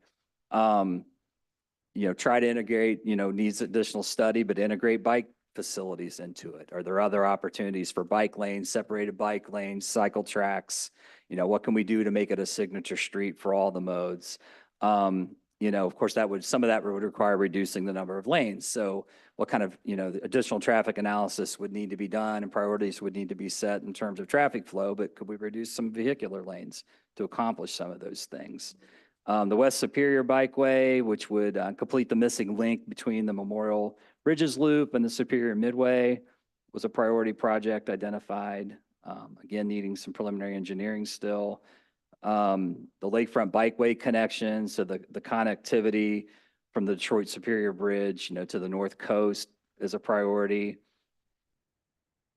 Downtown or towpath to downtown connections, so basically connecting from the towpath up into the downtown, which isn't an easy thing to do, but we felt like that was a priority that should be pursued. And then intersection safety improvements at some of the key high crash locations, kind of separate from a lot of the things. People are being injured and killed. We should address that right away. So that was one of the recommendations. And then I know a lot of discussion happens around, downtown transit transfers, but definitely there's an emphasis on that from the feedback we were getting and just looking at the system, expediting those efforts and coming up with better options for that sort of downtown, both in quality and efficiency. So those were some of the key kind of capital type improvements that were priorities. And then the last piece here, I'm just going to talk about some of the program and policy recommendations that we had in terms of how to think about the system, maybe, programs, things that the city can implement to try to formalize or institutionalize some of the thinking around some of these goals. But the first one I want to talk about is the downtown circulation study. This would support a lot of the efforts in terms of some of the different projects. Well, one thing we found out as we moved along, there were so many moving parts that there was no way to keep up with it all. But at some point, someone needs to take all of these different things that are happening and do a downtown circulation study in terms of the traffic flow. So, how much traffic are we going to have? Where are those, opportunities to reduce widths of streets? Where is it critical that we not reduce widths of streets? So a more detailed study of the actual traffic where you can really dig into the modeling and the data to determine those things. And we talked a lot with the city of Cleveland about the need for this. And that would have to be a very city-driven focus or city driven process, working with NOACA and others and ODOT to come up with a scope and the best way to approach that. But there's a lot that needs to be considered all at once, and that can always be challenging. A street transformation program, so a program that focuses on setting priorities and identifying funding for just improving the aesthetics of the streets and the maintenance of the streets. Pedestrian crossing improvement program, which would be geared towards consistency in crossings. We're gonna, in this circumstance, we're gonna use this sort of crossing. In this circumstance, we're gonna use this sort of crossing. We're gonna keep them this far apart. So some consistency and some guidance so that everyone's on the same page related to that. Improvement, regulation of curb lanes and sidewalks, you know, in terms of scooter use and things, and maybe the future when we have more, you know, potentially autonomous vehicles and different things, you know, delivering and dropping people off. So some regulation and guidance the city can hang their hat on related to that. Modernizing the parking payment methods we talked about, improving the downtown transit service, you know, reviewing it. And then wayfinding, how to downtown, you know, coming up with a very snazzy and effective way of communicating how to get around downtown to improve visitors' experience with the downtown. So that's the bulk of what we studied and what we developed. Again, the plan will be available very soon for review. It was essentially completed several months ago, as I think Grace mentioned. So we're looking forward to get that out to you and the public and get feedback. But ultimately, the implementation will come down to partnerships between NOACA and the local governments. I mean, mainly the city of Cleveland and RTA in this situation, obviously, since it's downtown Cleveland, but as usual. So the implementation, hopefully this sets everyone up to understand we're on the same path. We have a framework. We know what the priorities are. Now let's get together and work on implementing and pushing these things forward. So that's really all I have. Again, keep your eye on the NOACA website. There'll be more information coming up, and hopefully we have a final plan very soon. Okay, very good. Thank you, Steve. Any questions for Steve? Nice presentation. Very interesting. Oh, yes. Straight ahead. Thank you so much, both to Steve and your team, and also Grace and the NOACA team for supporting this plan. As I think we all know and feel, a thriving and vibrant downtown is key to the city as well as our region. And this plan is really helpful in setting a vision for the transportation that underlies everyone coming in and out. At the beginning of this meeting, Representative Brennan said that it's great to be in Northeast Ohio because it's very easy to get around and access all of our amenities. And this really sets a vision for the circulation, not just getting into downtown Cleveland, but getting through and around regardless of mode.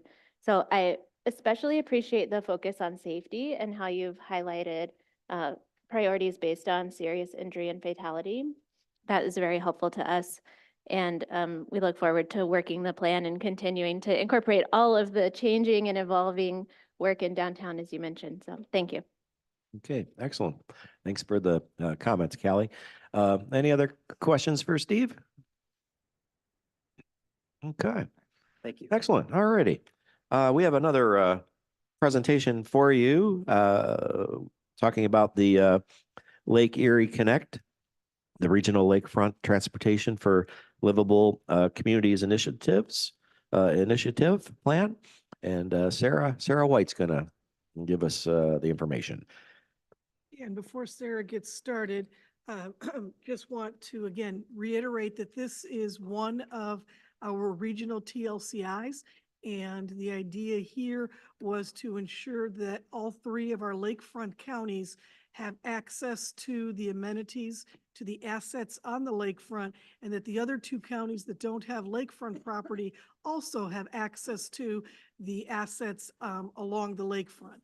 And so we're very pleased to be able to present this to you. And the consultant did come previously twice, but it was deferred from the agenda. So therefore, we are going to have Sarah White, who is from the NOACA staff, present the work of the consultant and the partnership team. Sarah? Thank you. Good morning or good afternoon, everyone. My name is Sarah White, and I'm a senior planner in the programming division. But I also work closely with MS Consultants, who we chose to lead this planning process. And I want to share our regional Lakefront TLCI study with you today, which was named Lake Erie Connect. I want to talk a little bit about the planning process, the outcomes, and then some recommendations. If you see here on the slide, I think the hashtag that MS came up with, Make It to the Lake, is very appropriate because that was the whole impetus of the plan. How do we facilitate getting people to Lake Erie to enjoy this amazing natural asset that we have? So first in the presentation is a quick overview. Lake Erie Connect, the plan, is a comprehensive and collaborative effort to enhance Northeast Ohio's transportation network, primarily so that it is easy, safe, and comfortable to make it to the lake. As I said before, the consultant team was led by MS, but also various assistants from Burton Planning Services, NBBJ, and WSP. The goals of the plan are relatively simple. We want to encourage and enable regional connection. We want to be environmentally conscious of the lake as it is such an important asset to our region. And last but not least, we want to make sure that this access is equitable and any and all people who want to spend time at the lake can make it there. This graphic shows the engagement efforts that took place throughout the plan.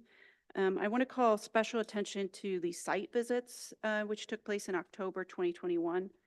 The consultants in our project team had the opportunity over several days to visit many of the lakefront parks and talk directly to local community representatives. And also, I want to note that the 3 strategy committee meetings were absolutely vital in guiding the plan. The strategy committee was made up of participants from each county, including each county's metro parks, and then each mayor or their representative from the lakefront communities. Okay, and then this graphic succinctly illustrates all the work and outcomes of the plan. So this is part of the executive summary. And it shows it very quantitatively. So the unified vision includes 109 individual multimodal projects. 30 corridors were identified to enable access to the lake. The plan also includes 3 park site plans, 1 from each lakefront county, and then 43 transit stops and 78 crosswalk locations for further improvement, which again will enable access to the lake. The next few slides are quick overviews of the lake as we know it today, including some analysis completed by MS. The Lakefront Connect study area looks at the entire region and access routes, but places considerable focus on our 22 lakefront communities and the residents who live in them. Of these 70 miles of coastline in Lorain, Cuyahoga, and Lake counties, 20% is public land, and 59 access points are available, which you can see at the bottom map. 54% of the lakefront population, so that includes anyone living within 2 miles of the coastline, they are living in designated environmental justice communities. The map shows these communities, and the color designation indicates why they are identified as such. So utilizing streetlight transportation analysis data provided through ODOT, the project team was able to identify trips by origin and mode. So we found that in the peak season from May to September, there were over 34,000 daily trips to lakefront parks, and around a third of those trips were made by walking and biking. And then additionally, something I think that is very helpful and is located in the appendix of the plan is that there were individual analyses for each lakefront park in the NOACA region. So in this example on the screen, you can see Edgewater and various characteristics, including amenities, access routes, and then basic information about trips per day and origin locations. So you could see down in the left-hand corner, a larger park like Edgewater draws many trips from the region. And the coloring indicates the density of those trips and from how far out they go. Next, we'll take a look at some lakefront initiatives. The plan lays out what we would consider the phases of a trip to make it to the lakefront, and the goals for what would take to improve each of those phases. So for example, the first phase is the main part of the trip with goals to close those regional gaps, east-west, and then improve the north-south corridors with complete streets efforts. Last mile is the final piece of the actual trip to reach the lakefront. So here we're talking about sidewalks, crosswalks, and transit facilities and how you reach the destination. And then lastly, getting to the actual destination, we're looking at how do we improve placemaking, wayfinding, and access points. Going into a little bit more detail about the first phase, the plan recognizes that regional trips coming from farther away are primarily made by car. And the goal should be to make those key corridors safe and connected to the surrounding communities. The consultants did find that 4 out of 5 trips are more than a mile, and 20% are made by biking. So again, focusing on safety for all modes and supporting and enhancing connections within and through the communities. This slide here illustrates the east front, lakefront route and primary access ways, and also existing trail and bike networks. This map, again, shows the north-south corridors, so that also includes trails and bike lanes that are used to reach park locations along the lake. This slide goes into even more detail about the current statistics of the east-west and north-south access. The plan's recommendations for this phase include implementing around 106 miles of planned bike trails and nearly 400 miles of other pedestrian facilities. Lastly, the plan encourages further study and implementation of complete streets improvements for around 30 of those north-south corridors. Then into the phase 2, the last mile, we're looking at improved crossings near parks and transit stops, connecting sidewalk networks, and then implementing low-stress bike facilities. The consultant found that 1 out of the 5 trips coming from less than 1 mile, 84% were by biking and walking. So again, going back to the regional map showing east-west routes, the consultant identified areas with crosswalk gaps that could be huge barriers to park access. And then we also looked at transit access. So we do have great transit lines in Lake Cuyahoga and Lorraine, but is the walking time from the transit stops to the park access, you know, an appropriate amount of time? And so today, the lakefront does have relatively adequate access via sidewalks, crosswalks, and transit, but to make the access seamless and much safer, the plan identifies 78 areas for new and improved crosswalks, and then 30 transit stops that could use improved amenities in their waiting environments. Okay, then the last phase of the trip is the destination.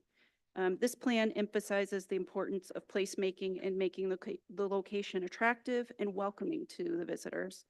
And then looking at wayfinding to direct visitors to desired destinations, and also looking at ways to regionally coordinate so we can view access as one thing for Northeast Ohio.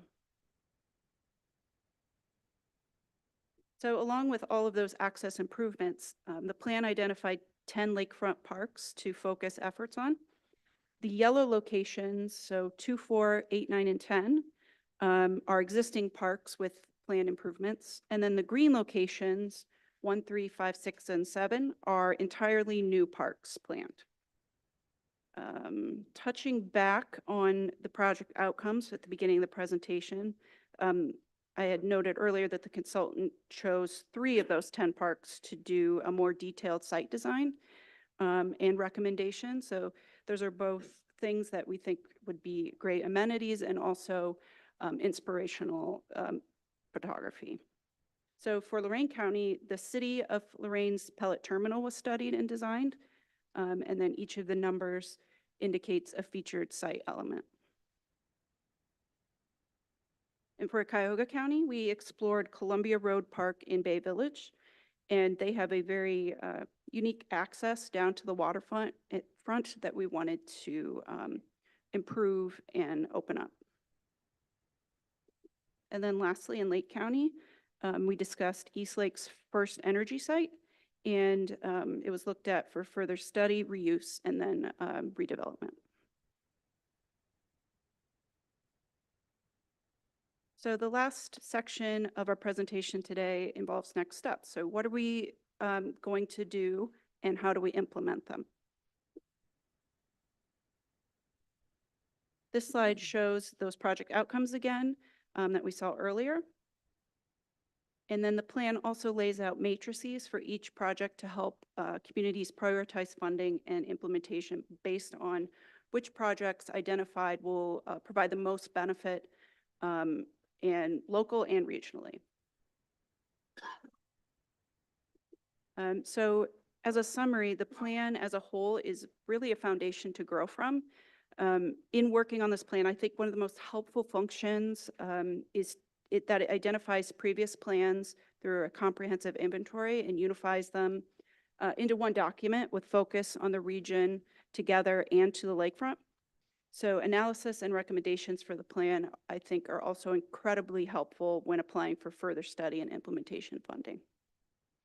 So we, NOACA, will make this final plan available to all of you as members of the board, our partner, lakefront communities, and the general public. So I'm happy to answer any questions, and thank you for your interest in this plan and for allowing me to present today. Very good. Thank you, Sarah. Very nice presentation. Any questions for Sarah? I know we all love Lake Erie. Okay, Kelly.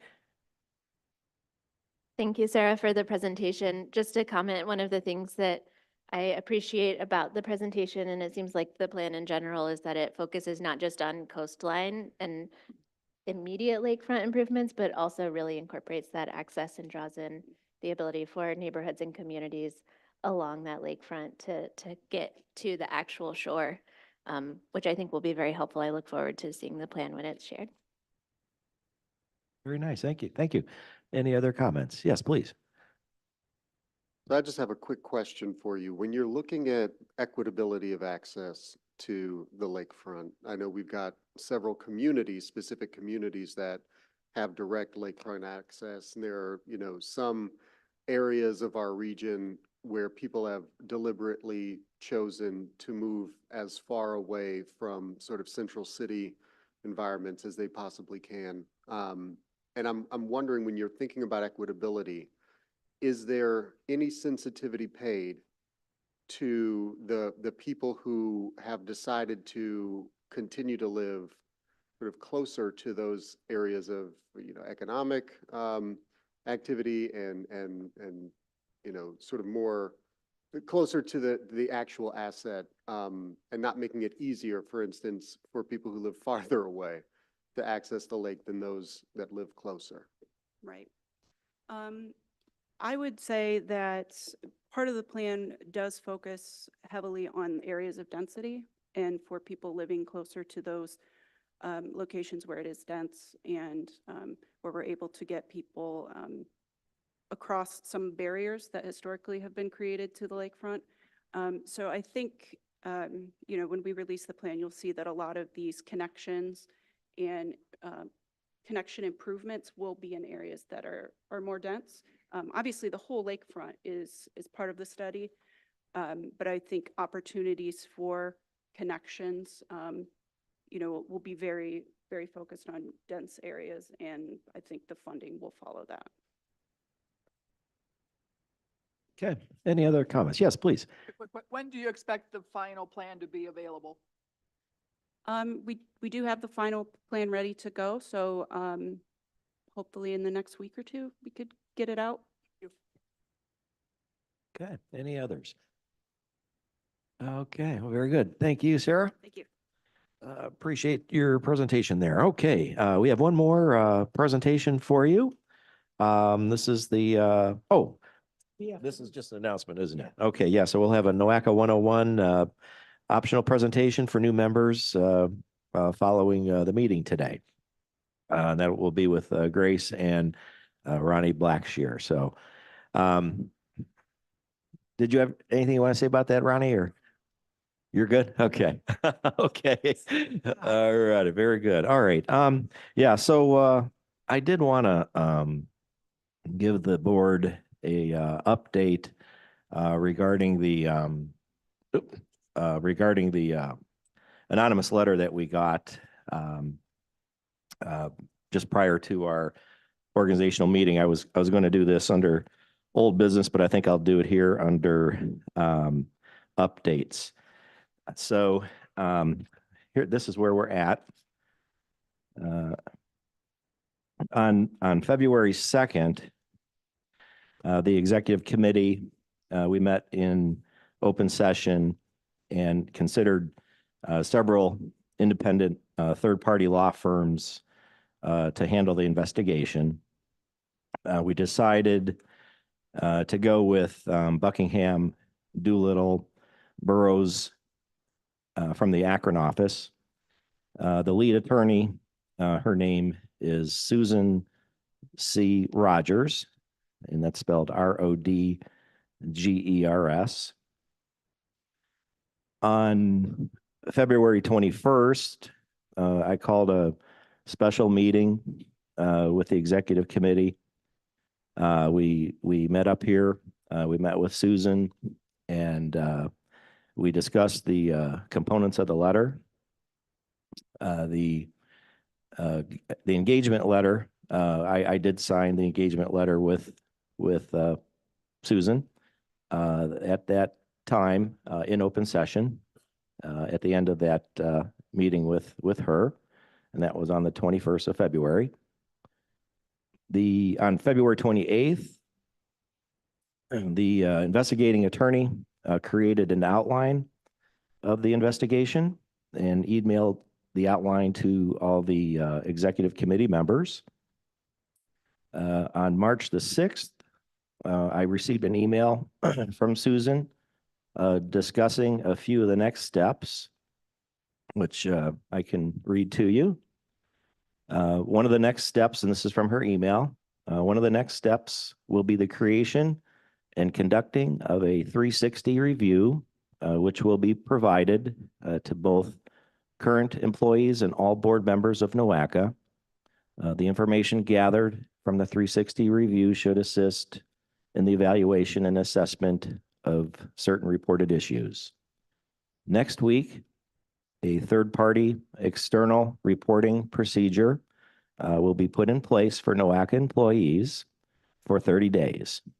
If an employee believes that they have been subject to harassment or discrimination because of the employee's legally protected classification, such as race, gender, age, or disability, they will be able to make a report via an external phone number or email. Such reports will be investigated by external counsel. Other allegations will be investigated, such as the allegations regarding completion rates. As information becomes available, other steps may be taken. Also wanted to report that during the last 30 days, quite a few NOACA documents and reports have been requested by the investigating attorney, all of which have been turned over by the executive director. And also just wanted to mention that Grace has been extremely cooperative.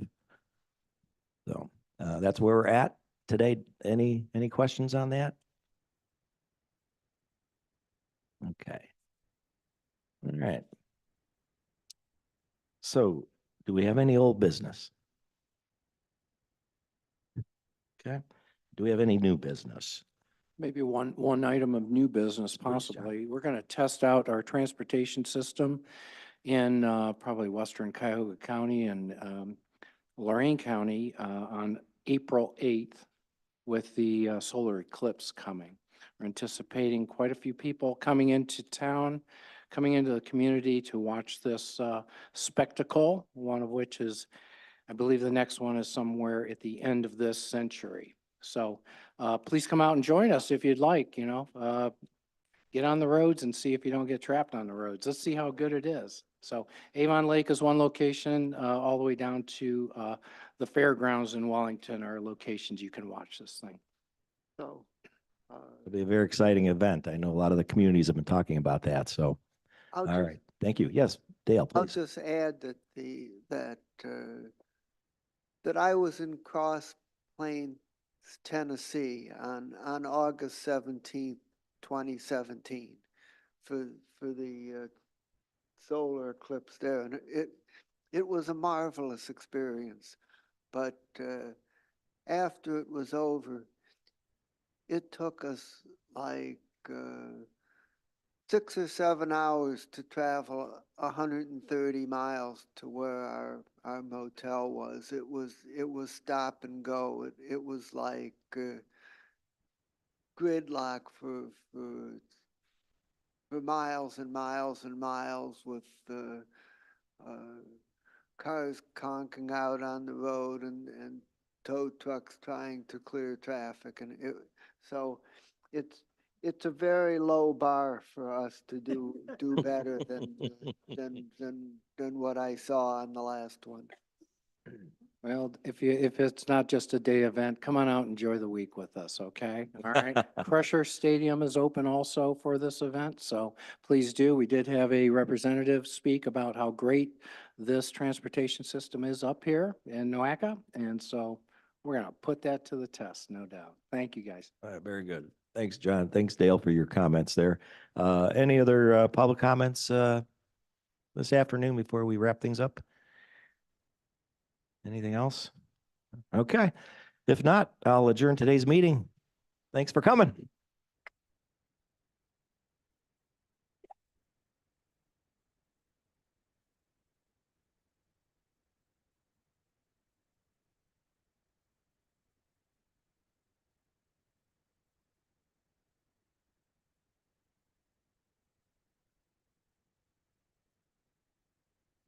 I just, we're, I didn't see a place to sign.